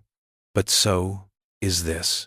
Whatever you're doing, whether it's sabotage or just refusing to try your hardest, it's wrong too. 2 wrongs don't make a right. That's a child's logic. Maybe. But it's also true. We sat in silence. Outside, I could hear the neighborhood sounds, a dog barking, someone's lawn service, the distant hum of traffic. Normal sounds for normal people, living normal lives. Not sitting in expensive houses, having conversations about corporate sabotage and failing marriages. The consultants are going to audit everything, Elena said. Dad hired them full-time. They're going to review every line of code, every system, every failure. If you've been manipulating things, they'll find it. Good. Let them look. They'll find exactly what I've told everyone. A complex system under strain that needs investment.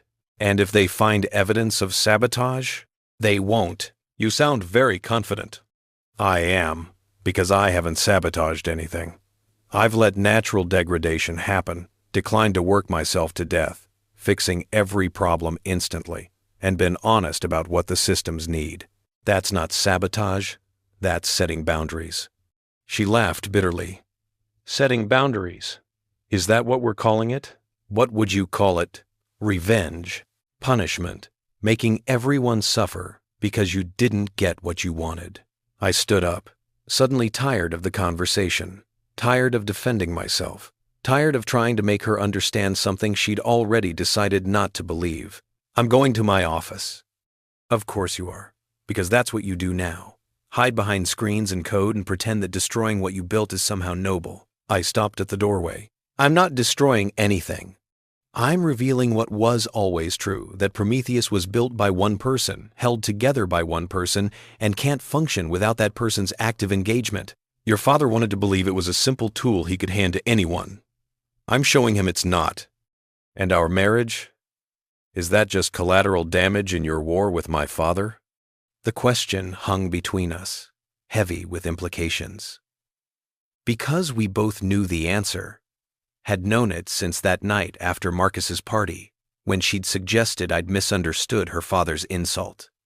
Our marriage ended the moment you chose your family over me, I said. I just didn't want to admit it. Her face went pale. I didn't choose. You sat on their side of the table. You defended their position. You questioned my integrity. You did everything except stand beside your husband. Because my husband is acting like someone I don't recognize. No, I said quietly. I'm acting like someone who knows his worth. And you can't stand it. Because it disrupts the narrative where I'm supposed to be grateful for being allowed into your world. I went to my office before she could respond, closed the door, leaned against it, and waited for my hands to stop shaking. The adrenaline from the confrontation was wearing off, leaving behind exhaustion and something that felt like grief. My phone had 17 missed calls and 43 text messages. I scrolled through them without reading most IT, asking for guidance, department heads requesting updates, Richard demanding I call him immediately. The consultants had sent formal requests for access to various systems, documentation, my calendar for the past 6 months. One message stood out, from Marcus, sent 2 hours ago. I know everyone's mad at you, but I get it. If someone gave me $100 and said that's what I'm worth, I'd burn the whole thing down. Let me know if you want to talk. I stared at the message. The kid was 16, had been given a company he didn't understand, was caught in the middle of a war between his father and his brother-in-law, and somehow he was the only one in the family showing basic empathy. I typed back, "Thanks, I appreciate it, and for what it's worth, none of this is your fault." His response came immediately. "Feels like it is. I didn't ask for the company." I know, but take it anyway. Learn it. Make it yours. Just don't make my mistake of thinking that doing good work will make them see you as an equal. 3 dots appeared and disappeared several times. Then, "That's really dark." "Yeah, welcome to adulthood." I set the phone down and pulled up my monitoring systems. The rendering servers were still down. I hadn't lied about that, but I could have them running in about 4 hours if I wanted to. The question was whether I wanted to. The Henderson presentation was scheduled for tomorrow morning. Without renderings, Castellano would look unprepared, unprofessional, would almost certainly lose the contract. That was another $40 million in fees down the drain, another black mark on their recent track record. I could fix it, could work through the night, patch the memory leak, restart the systems, deliver the renderings by dawn, could be the hero again, the indispensable savior who pulled miracles out of disasters. Or I could let them fail, let them experience firsthand what life was like without me constantly sacrificing myself to cover for the infrastructure problems they refused to address. My cursor hovered over the patch file I'd written weeks ago, before I'd even introduced the memory leak. It was already done, already tested, ready to deploy. 4 keystrokes and the servers would start recovering. 8 hours and everything would be back to normal. I closed the file without deploying it. An email arrived from Richard's attorney, not his corporate attorney, his personal one, the one he used for family matters and sensitive negotiations. The subject line read, "Proposed agreement, confidential." I opened it with a sense of inevitability. Here it came, the settlement offer, the negotiation, the attempt to resolve this before it got messier. The email was formal, carefully worded. "Dear Mr. Castellano, at the direction of my client, Richard Castellano, I am writing to propose a settlement regarding your employment status and compensation at Castellano Design and Architecture. In recognition of your contributions to the company's recent success, Mr. Castellano is prepared to offer 1. A one-time bonus of $500,000. 2. Salary increase to $275,000 annually. 3. Enhanced stock options representing 2% of company equity, vesting over 4 years.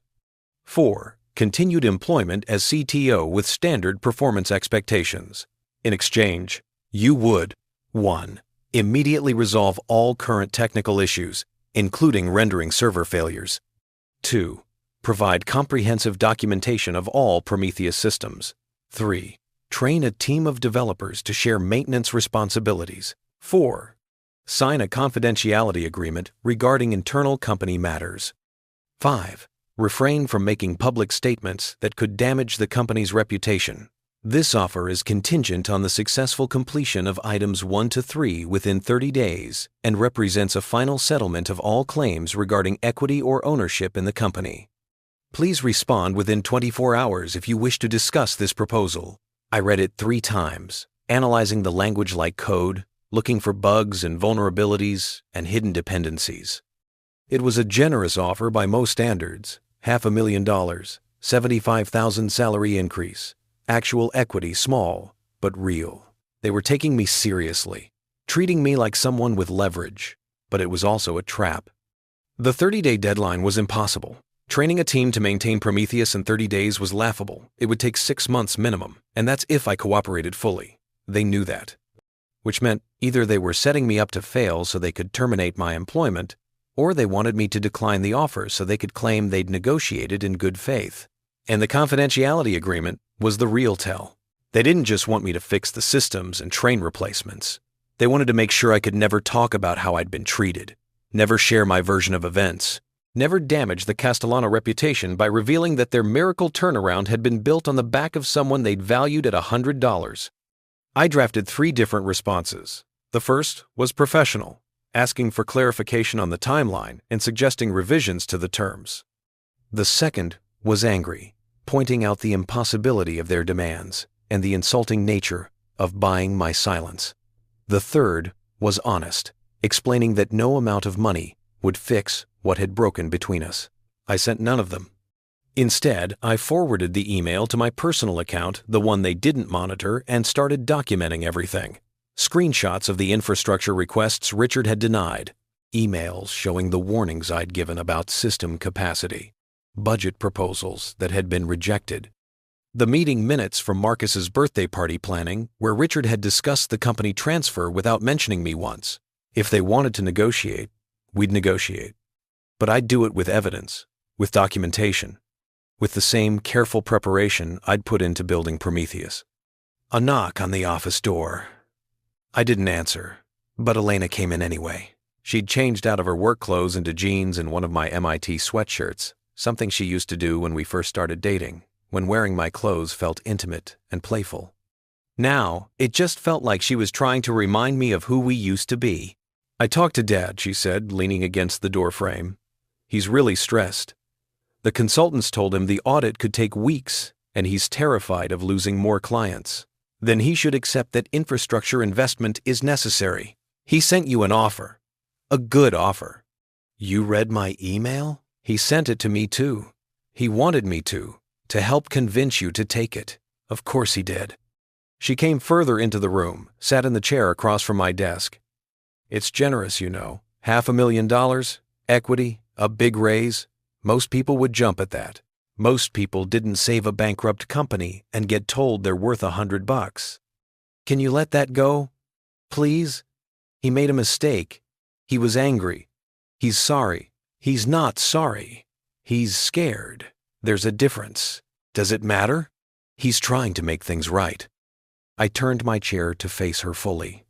Elena, let me explain something about negotiation. When someone lowballs you, insults you, treats you like you're worthless, and then suddenly offers you something generous, it's not because they've had a change of heart.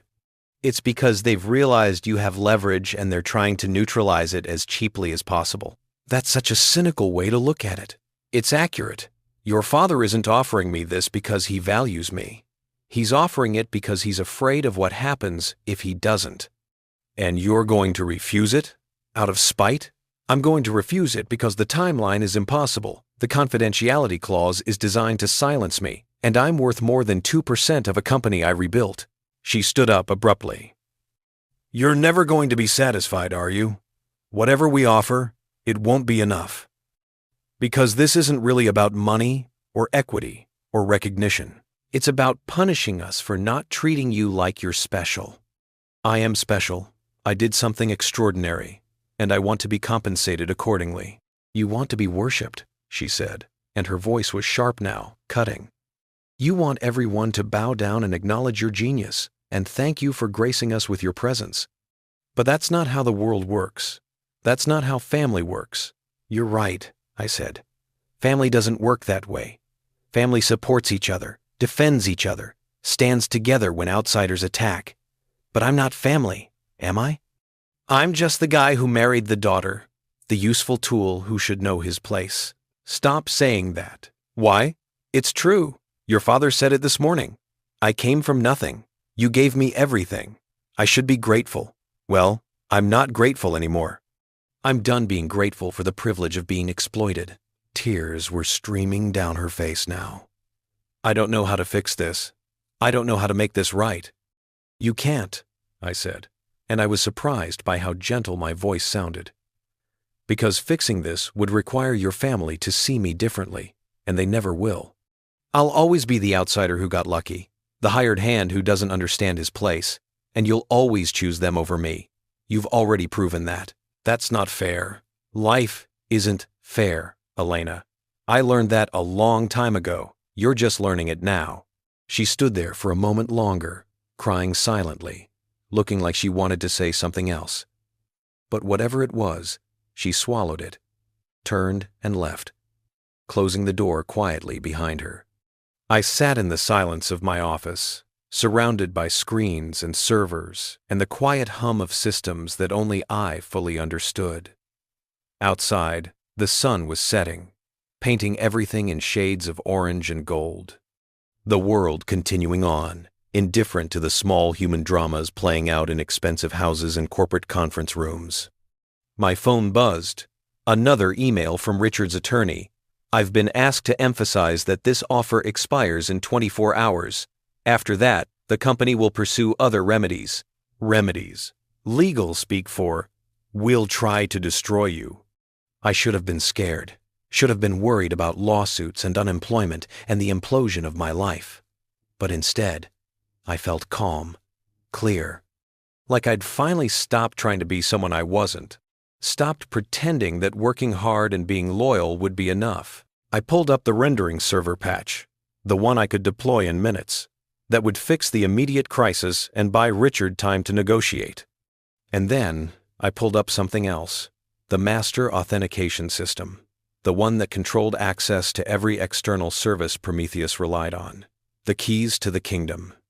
I'd been careful so far, had let things degrade naturally, had declined to prevent failures rather than actively causing them, had operated in the gray area between sabotage and boundary setting.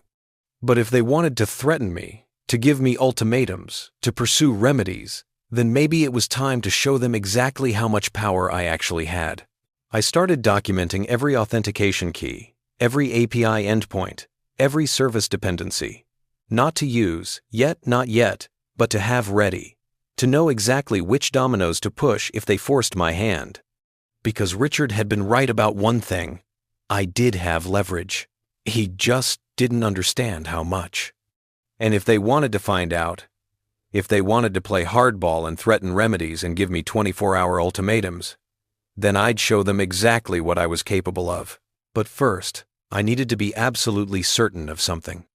I needed to know if I was still fighting for justice, or if I'd crossed the line into pure revenge. And looking at my reflection in the dark computer screen, I wasn't sure I knew the answer anymore. I didn't sleep that night. Not because I was working, though my office looked like I had been monitors, glowing in the darkness, coffee cups multiplying on the desk, the kind of controlled chaos that used to mean I was deep in a problem. But I wasn't coding, wasn't fixing.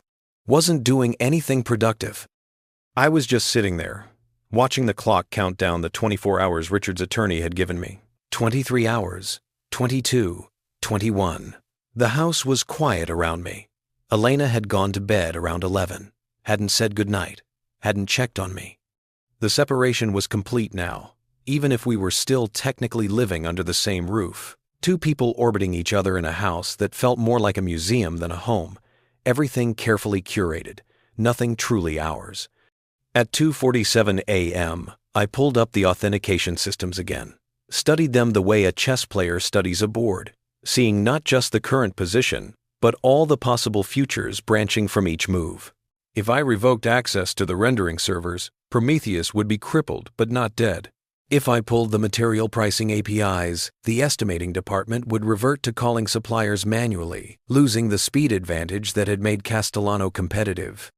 If I shut down the collaboration tools, the entire distributed workflow would fragment. Each piece seemed small, but together they were everything. My phone buzzed. A text from a number I didn't recognize. "This is David Chen from Blackstone Technical. I know it's late, but I wanted to reach out before things get more complicated. Can we talk? Off the record."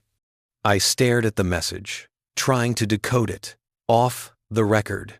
The consultant wanted to talk without his client knowing, which meant either he'd found something damning or he'd found nothing and wanted to warn me.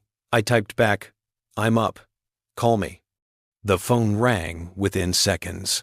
"Thanks for answering," David said. His voice was tired, probably running on the same coffee and adrenaline mixture that was keeping me conscious. "I wanted to give you a heads up. The audit isn't going well." Not well for Richard or not well for me? Both, maybe. The system architecture it's actually brilliant. Incredibly efficient, well optimized, exactly the kind of work you'd expect from someone who really understands distributed systems. But it's also dependent on me. Extremely. And that's the problem. My colleague Sarah is convinced you designed it that way intentionally, built in dependencies that only you control, so you'd have leverage. That's not why I did it. "I believe you," he said, and he sounded sincere. "I've seen this pattern before. Startup founder, moving fast, using whatever credentials and accounts are available, planning to clean it up later, but never getting around to it. It's actually more common than people think. But it's also indistinguishable from intentional sabotage if someone wants to interpret it that way. And right now, your father-in-law really wants to interpret it that way." I leaned back in my chair, closed my eyes. "What did you find in the logs?" "That's the thing. The degradation timeline matches exactly what you said. Problems started showing up 6 weeks before the birthday party. Progressive failures consistent with a system under increasing load. If you're sabotaging, you're doing it in a way that perfectly mimics natural degradation. Because it is natural degradation, maybe, or maybe you're just really good at covering your tracks." He paused. "Look, I'm calling because I think you should take the settlement offer. It's generous. The timeline is negotiable despite what the attorney said, and walking away with $500,000 and equity is better than what's coming if you don't." "What's coming?" "Richard is talking to his lawyers about termination for cause. Breach of fiduciary duty, sabotage, maybe even criminal charges if they can make a case for computer fraud. He's angry and scared people do stupid things. He can't prove sabotage. He doesn't need to. He can make your life hell trying, tie you up in lawsuits, freeze your accounts, make sure you never work in this industry again. And even if you win eventually, the process will destroy you." I laughed, harsh and bitter. "So I should take the money and be quiet? Let him rewrite history, make me sign an NDA, pretend that I was just an employee who did his job and should be grateful for the opportunity?" "I'm saying pick your battles. This one is going to cost you more than you'll gain. You don't know what it's cost me already. I know you're sleeping in your office while your marriage falls apart. I know you look like you haven't eaten in days. I know you're sitting there at 3 a.m. staring at code instead of fixing the problems that could save your career." His voice softened. "I've been where you are. Different situation, same feeling. The sense that you've been wronged and you need to prove it, need to make them see, Need to extract some kind of justice from people who'll never give it to you. How did your situation turn out? I lost everything. My company, my savings, 3 years of my life to litigation, won the moral victory, lost everything else. That's why I'm calling, because I see you heading down the same path, and I'm trying to save you from it. I was quiet for a long moment, listening to the hum of my servers, the distant sound of a car passing outside, the white noise of a life unraveling. What would you do? I asked finally. If you were me? Honestly, I'd take the settlement, document everything, and write a tell-all book in 5 years when the NDA expires. Get rich off the story instead of destroying yourself for principles that nobody else cares about. That's pretty cynical. That's survival. Principles don't pay rent, and moral victories don't rebuild careers. We talked for another 20 minutes. He told me about his case, a startup he'd co-founded, a partner who'd pushed him out, a lawsuit that had technically vindicated him while practically ruining him. Told me about the 2 years of unemployment, the blacklist that followed, the way that being right had mattered less than being difficult. The thing about leverage, he said before hanging up, is that it only works if you're willing to use it. And if you use it, you better be prepared for the consequences. Because the people you're fighting have more resources, more connections, and less to lose than you think. After he hung up, I sat in the darkness thinking about consequences, about what happened after you pulled the trigger, after you deployed the code that brought everything down, after you proved your point and won your moral victory. Would it feel like justice? Or just like destruction? At 4:30 a.m., I got up and walked through the house, stood in the doorway of the master bedroom, watching Elena sleep. She was curled on her side, still wearing my MIT sweatshirt, and in the dim light, she looked young and vulnerable and like someone I used to know. We'd met at a tech conference in Boston. She'd been there with her father, learning the business, and I'd been presenting my graduate research on distributed systems optimization. Afterward, she'd approached me with questions that were intelligent and engaged, not the kind of polite small talk that beautiful women sometimes use when they're being social. We'd gone for coffee, then dinner, then a weekend in Vermont that had turned into the most intense 3 months of my life.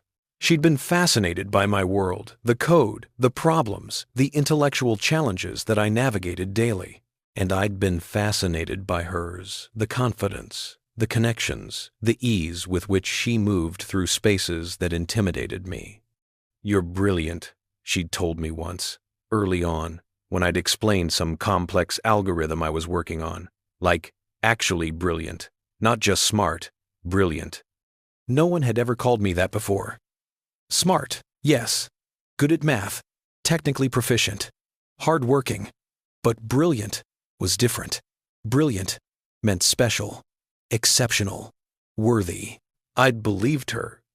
Had believed that she saw something in me that justified the class jump, the cultural differences, the fact that her parents had looked at me like I was an interesting specimen during our first dinner together.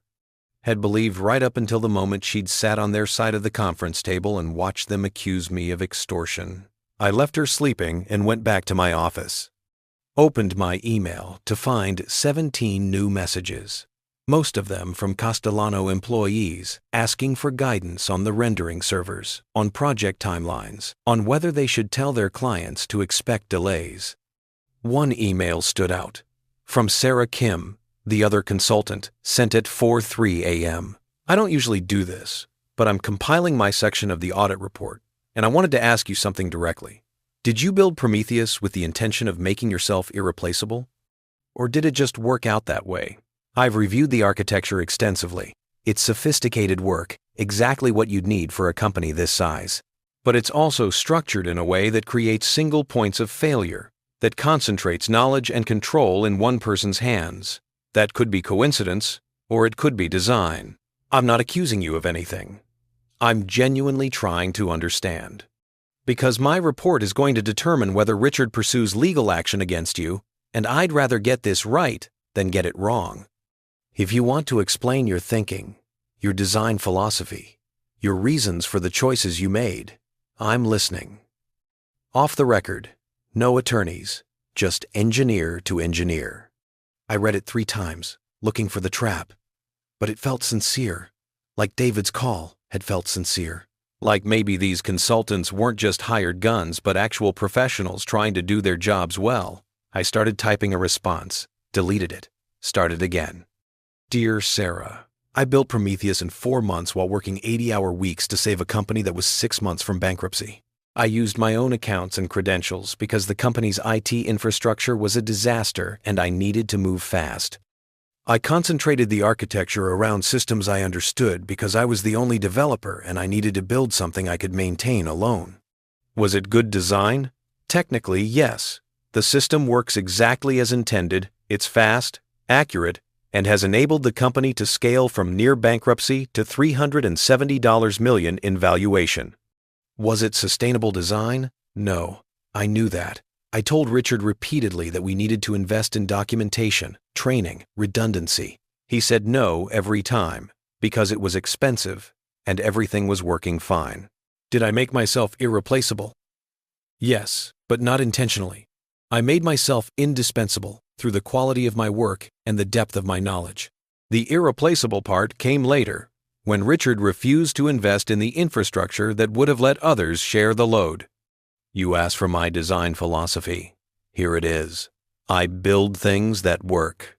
I solve problems as elegantly as I can with the resources available, and I trust that the people I'm building for will recognize value when they see it. I was wrong about that last part. As for whether I'm sabotaging the system now, I'm not. I'm letting it fail naturally when I'm not actively preventing those failures through unpaid overtime and heroic effort. I'm setting boundaries around how much of myself I'm willing to sacrifice for people who've made it clear they see me as a tool, not a person. Is that sabotage? Or is it just refusing to be exploited? I genuinely don't know anymore. I read it over, finger hovering over the send button. It was honest, maybe too honest, showed vulnerability, uncertainty, the kind of internal conflict that could be used against me if Sarah decided to include it in her report. But I was tired of performing, tired of carefully managing perceptions and maintaining the facade of the confident, competent CTO who had everything under control. I hit send. The response came back within minutes. Thank you for the honesty. For what it's worth, I don't think you're a saboteur. I think you're someone who built something beautiful and is watching other people take credit for it while blaming you when it breaks. That's not sabotage. That's just tragic. My report will reflect what I found. A sophisticated system that needs investment. A developer who concentrated knowledge because he was working alone. And a management team that ignored warnings until it was too late. What Richard does with that information is up to him. Take care of yourself, and maybe consider that some fights aren't worth winning. I sat back, feeling something loosen in my chest. Validation, maybe. Or just the relief of being seen clearly by someone who didn't have an agenda. At 6:15 a.m., Elena appeared in my doorway with 2 cups of coffee. She looked like she'd slept poorly, shadows under her eyes, hair uncombed. She set 1 cup on my desk without speaking, then sat in the chair across from me. I've been thinking, she said finally, about what you said, about me choosing them over you. Elena, let me finish. She took a breath. You're right. I did choose them. At the meeting, at the party, probably 100 other times over the past month when I should have stood up for you and didn't, and I've been trying to understand why. I waited, not sure if I wanted to hear this. I think it's because I've never had to choose before. My whole life, everything has just worked out. My family had money. I had opportunities. Conflicts got smoothed over by lawyers and checkbooks and social connections. I've never had to pick a side because there were never really sides. Just family, taking care of each other. Until I became inconvenient. Until you stopped fitting the narrative. The grateful son-in-law, the brilliant employee who saved the company and was happy with his salary and his nice house. When you started demanding more, started insisting on recognition and equity and a seat at the table, you became a problem. And I didn't know how to reconcile the man I loved with the problem my family kept describing. She was crying now, quiet tears that she didn't bother wiping away. I'm sorry, she said, for sitting on their side, for not defending you, for making you feel like you had to prove your worth when I should have been proving mine as your wife. I felt something crack inside me, some defensive wall I'd built over the past weeks. Why are you telling me this now? Because in 11 hours you have to decide whether to take Dad's offer or walk away. And I wanted you to know that whatever you choose, I'll support it. I'll stand with you. Even if it means standing against my family. Elena, I mean it. If you want to refuse the offer, burn it all down. Prove your point. I'll be there. And if you want to take the money and walk away, start over somewhere else, I'll come with you. I'm choosing you. I should have chosen you from the beginning. I looked at her, this woman I'd married 3 years ago, who I'd built an empire to save, who I'd nearly destroyed myself trying to prove worthy of. And I saw something I hadn't seen in weeks, actual love. Not obligation or guilt or family loyalty, but the real thing, complicated and imperfect, and probably too late. You know what's funny? I said. A month ago, that's all I wanted. You choosing me, standing beside me. And now that you're offering it, I don't know if it's enough. What do you mean? I mean that even if you support me, even if you stand with me, your family is still going to see me as the villain. They're still going to tell the story where I held the company hostage, where I was ungrateful and vindictive and petty, and you'll be caught in the middle forever. That's my choice to make. Is it? Can you really cut off your family? Your mother? Your brother? Your father? Can you live with that? She was quiet for a long moment. I don't know, but I know I can't live with losing you. The deadline ticked down. 10 hours. 9. 8. At noon, I got a call from Richard. Not an email, not a message from his attorney. Just him. Calling directly for the first time in weeks. I'd like to meet, he said. No preamble, no pleasantries. Just the two of us, before the deadline. Why? Quote, because this has gotten out of hand. Because we're family. Or we're supposed to be. Because I'd like to try talking before the lawyers take over. Completely. You accused me of extortion. I know. I was angry. I'm still angry. But I'm also scared. And I think you are too. So let's talk. Clear the air. See if there's a way forward that doesn't destroy everything. I looked at Elena, who was still sitting across from me, watching with hope and fear mixed together in her expression. Where? I asked. The office. Conference room A. 1 o'clock. Just us. He hung up before I could agree or refuse, just assumed I'd come. The same assumption of compliance he'd always had. The same certainty that I'd eventually fall in line. Are you going to go? Elena asked. I don't know. Maybe it's a trap. Maybe he's recording it. Building a case. Or maybe he actually wants to fix this. I laughed. You have more faith in your father than I do. I have faith in people being able to surprise you, for better or worse. At 12:45, I got in my car and drove to the office, watched the city pass by, the familiar route I'd taken 1,000 times, and wondered if this was the last time. If, after today, I'd be unemployed, divorced, blacklisted from the industry I'd spent my life in, or if somehow, impossibly, there was still a path forward. The building was quiet when I arrived. Skeleton crew on Saturday, just security and a few people working on urgent projects. The conference room was dark when I walked past it toward Richard's office, but then I saw him inside, sitting at the head of the table where he'd accused me of extortion 3 days ago. I opened the door, sat down across from him, and waited to see if this was going to be an execution or a negotiation. Thank you for coming, he said. And despite everything, all the anger and hurt and betrayal, I heard something in his voice I hadn't expected. He sounded old, tired, and genuinely afraid of losing everything, just like me. Richard looked smaller than I'd ever seen him. Not physically, he was still the imposing figure who commanded rooms, who'd built an empire through force of will and vision. But something in his posture had collapsed, his shoulders curving inward, like a building losing its structural integrity. I owe you an apology, he said. The words hung in the air between us, unexpected and heavy. I'd prepared for threats, for negotiation tactics, for the kind of hardball corporate maneuvering that men like Richard excelled at. not this. For which part? I asked. The $100. That was cruel. I was angry about you questioning me in front of guests. Angry that you were asking for equity on Marcus's birthday of all days. And I lashed out. He paused, looking down at his hands. It was unforgivable. Margaret told me so. Elena told me so. Hell, even Marcus told me I was an asshole. You were. I know. He looked up, met my eyes. But I need you to understand something. When I gave Marcus the company, it wasn't about you. It was never about you. It was about legacy, about family, about making sure that what I built survives me. At my expense. Yes, at your expense. Because in that moment, I chose my son over my son-in-law, and I didn't think about what that would mean to you. Didn't think about how it would feel to watch someone else get handed what you'd earned. I leaned back, studying him.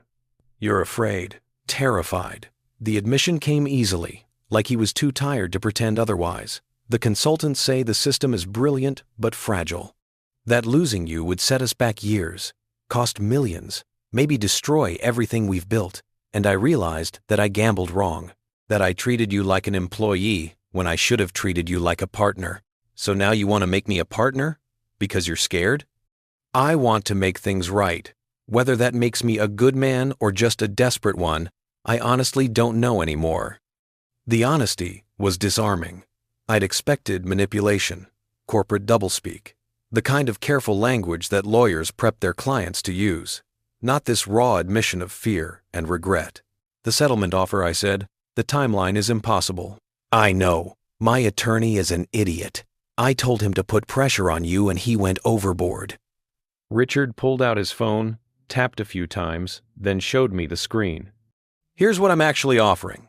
No deadlines, no performance clauses, no bullshit. I read the email he'd drafted. 5% equity, vesting immediately. Salary increase to $300,000. Carte blanche on infrastructure spending. Whatever you say Prometheus needs, you get. Full documentation and training timeline set by you, not by arbitrary deadlines. And a formal apology, in writing, acknowledging your contribution to the company's success. And the confidentiality agreement? I asked. Gone. You want to write a book someday? Write a book. You want to give interviews? Give interviews. I'm not trying to buy your silence. I'm trying to buy your cooperation. 5% is more than the 2% you offered before. 2% was an insult. 5% of a $300 million company is $15 million. That's closer to fair, even if it's not perfect. I set his phone down, looked at him carefully. Why now? Why the sudden change of heart? Because Sarah Kim told me something yesterday. She said, you're not sabotaging anything, you're just exhausted. That you've been holding the whole thing together through force of will and unpaid overtime, and you finally stopped. She said the only person who's been acting in bad faith is me. She's right. I know. And Marcus said something too. He asked me what I would do if someone saved my company, and then I gave it to someone else and told the savior he was worth $100.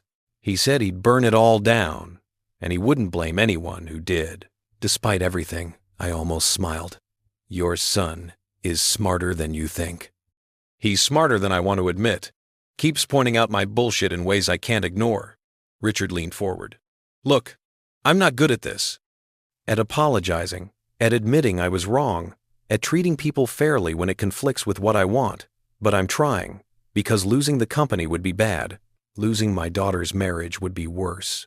And losing both because I was too proud to admit I screwed up would be unforgivable. Elena told you about us? She didn't have to. I have eyes. I see how she looks at you, how you look at each other, like you're already divorced, just going through the motions until it's official. The observation stung because it was accurate. This isn't just about business anymore. I know, but maybe fixing the business is the first step to fixing the rest. Maybe if I show you that I actually value what you've done, that I see you as more than just hired help, maybe that helps Elena choose between us. Because right now, she's being forced to choose, and that's my fault. I thought about Elena that morning, offering to stand with me. About the look on her face when she'd said she was choosing me, finally, after weeks of choosing them. "What happens to Marcus?" I asked. "You give me 5% equity. That comes from somewhere. It comes from my share. Marcus keeps his majority stake. This is me paying you what I should have paid you 3 years ago. And the CTO position? Yours for as long as you want it. With real authority, real budget control, real partnership. No more asking permission to fix things. You're the expert. I'll trust your judgment." It was everything I'd asked for, everything I'd fought for.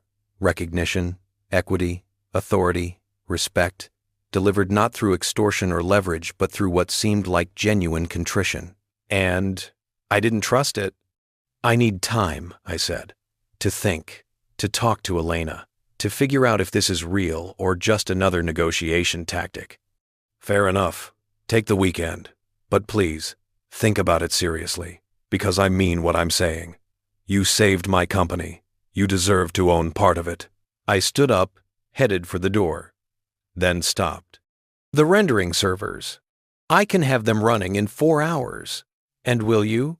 I looked back at him, this man who'd insulted me, undervalued me, nearly destroyed my marriage, who was now offering me everything I demanded. "I'll let you know Monday," I said, and walked out before he could respond. I drove for 2 hours without destination, just pointed the car north and let the highway carry me away from the city, away from the office, away from decisions I wasn't ready to make. The landscape gradually shifted from urban sprawl to suburbs to the kind of open countryside that makes you feel small in a clarifying way. Around mile marker 73, I pulled into a rest stop, sat in my car watching families shuffle between bathrooms and vending machines, living their normal lives with their normal problems. A father arguing with his teenager about college applications.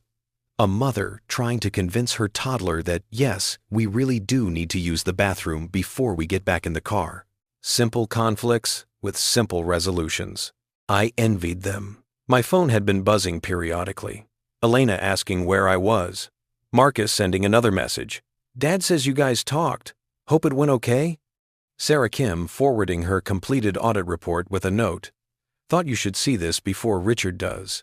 I opened Sarah's email first. The report was comprehensive, professional, and devastatingly fair. Executive summary. Prometheus represents sophisticated software architecture implemented under significant time and resource constraints. The system functions as designed and has demonstrably delivered substantial value to Castellano design and architecture. However, the architecture exhibits several characteristics that create operational risk. 1. Concentrated knowledge. Primary developer is sole repository of critical system understanding. 2. External dependencies. Multiple third-party services authenticated through personal accounts. 3. Documentation deficit. Limited technical documentation for knowledge transfer. 4. Single points of failure. Key systems lack redundancy or backup personnel. Sabotage allegations. Our investigation found no evidence of intentional sabotage. System degradation patterns are consistent with infrastructure operating beyond designed capacity. All failures can be attributed to increased workload, 300% growth over 3 years, deferred infrastructure investment, technical debt accumulation, normal software aging and complexity growth. The concentration of system knowledge in one individual appears to be circumstantial rather than intentional. This is a common pattern in rapid development scenarios and does not indicate malicious design. Recommendations. 1. Immediate infrastructure investment, $5, 6M, to address capacity issues. 2. Comprehensive documentation initiative, 12 to 18 months. 3. Hiring of senior developers to share maintenance burden. 4.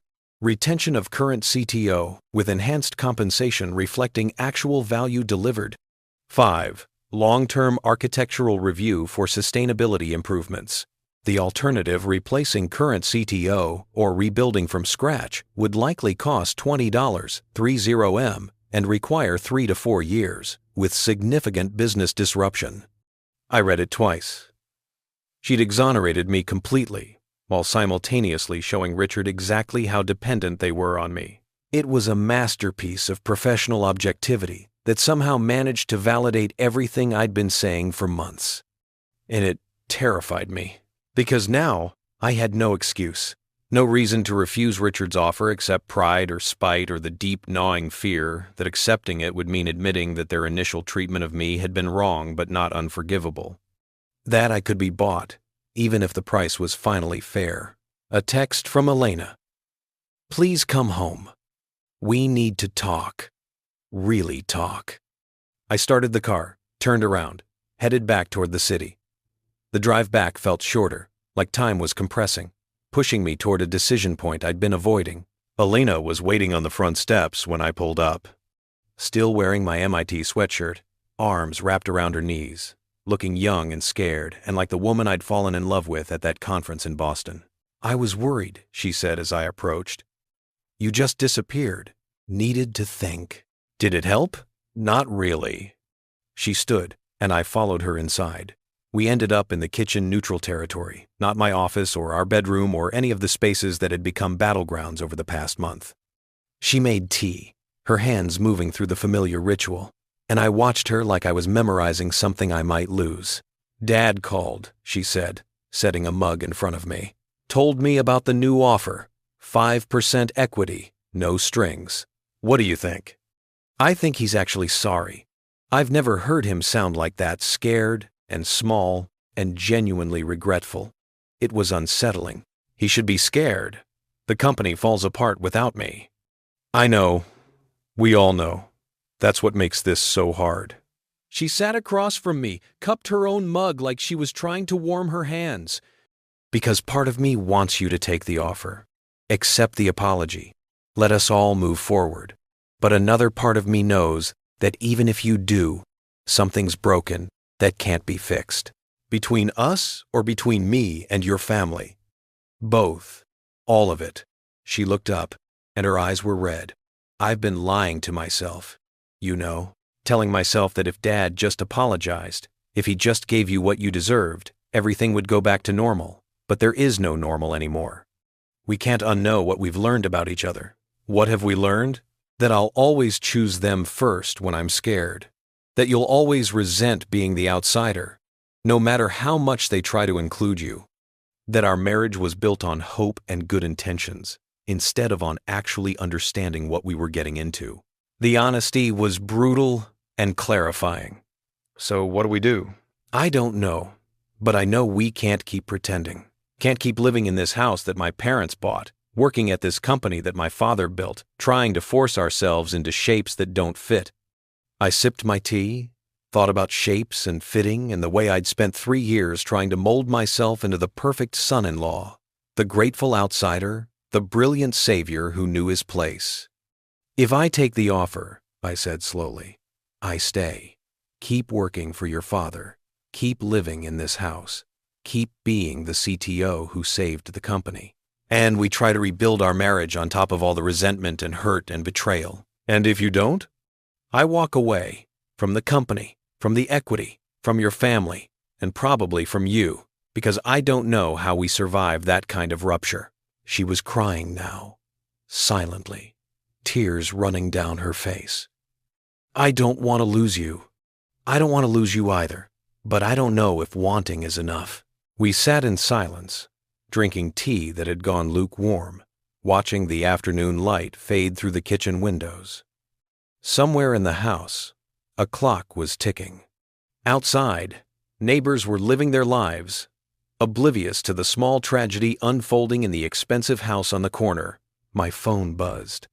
Can I come over? I know it's weird, but I want to talk to you before you decide anything. I showed Elena the message. She nodded. Let him come. Maybe he'll say something that helps.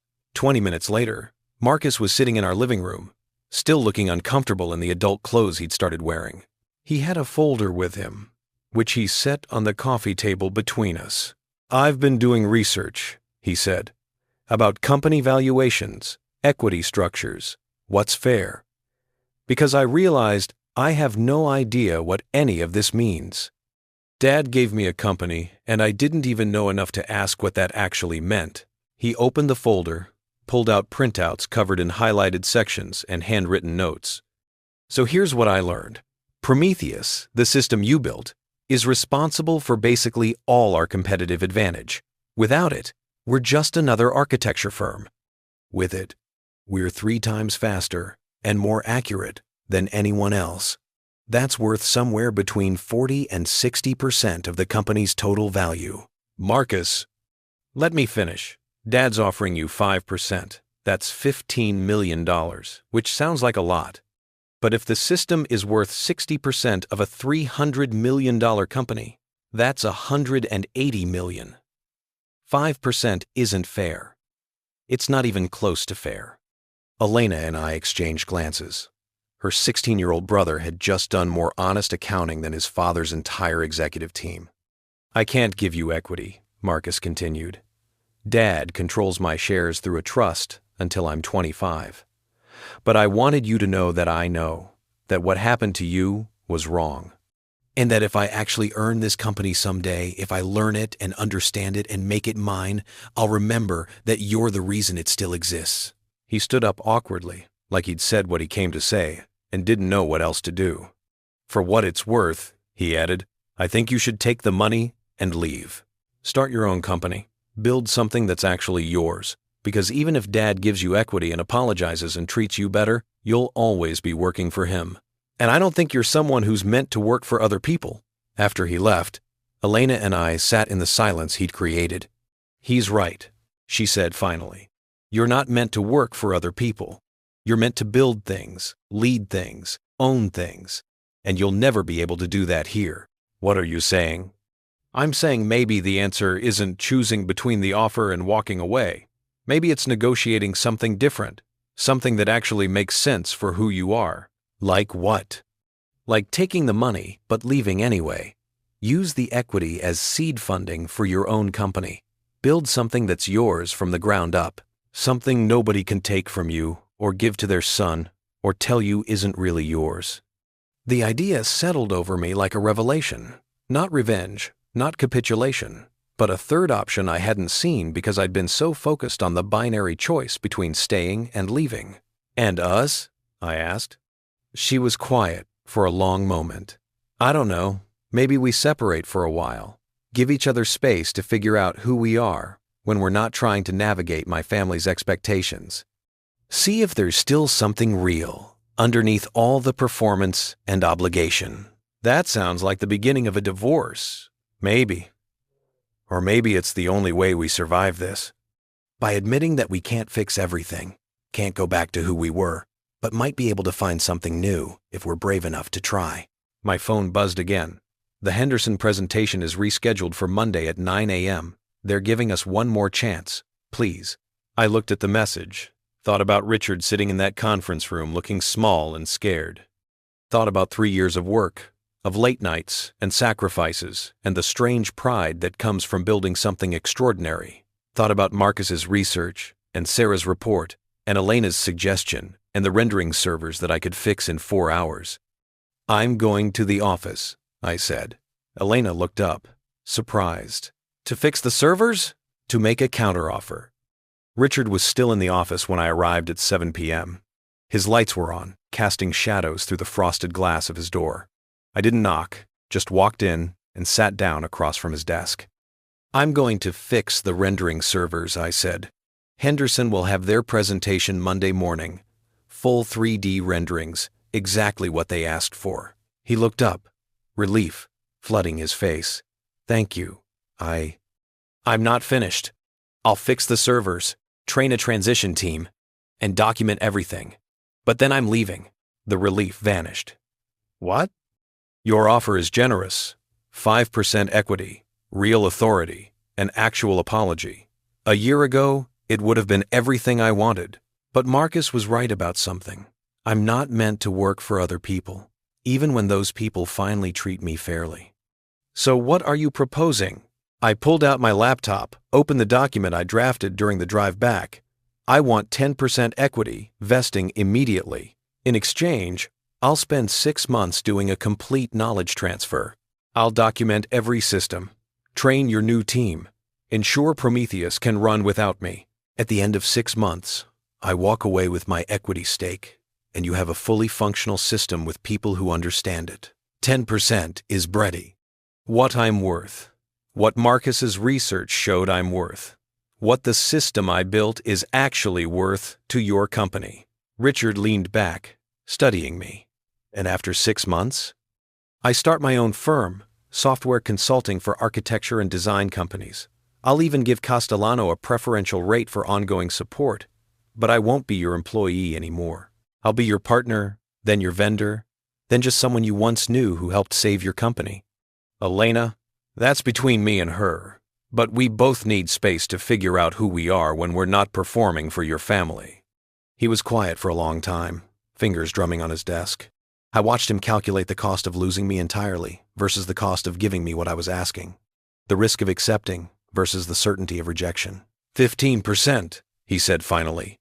What? 15% equity. Because 10% is what you're worth, but 15 is what I owe you for the $100 bill and the disrespect and the way I've treated you like hired help instead of the person who saved everything I built. I stared at him, speechless. Take it, he said. Fix the servers, train the team, build your company. And maybe someday, when enough time has passed, we can figure out how to be family again. Real family, not the performance we've been doing. I stood up, extended my hand. He took it. Monday morning, I said. Henderson gets their renderings. And Monday afternoon? We start the transition. 6 months, Richard. Then I'm free. He nodded. Then you're free. I walked out of his office, pulled out my phone, and started the process of fixing what I'd let break. Not for them, for me. Because I was finally worth more than $100.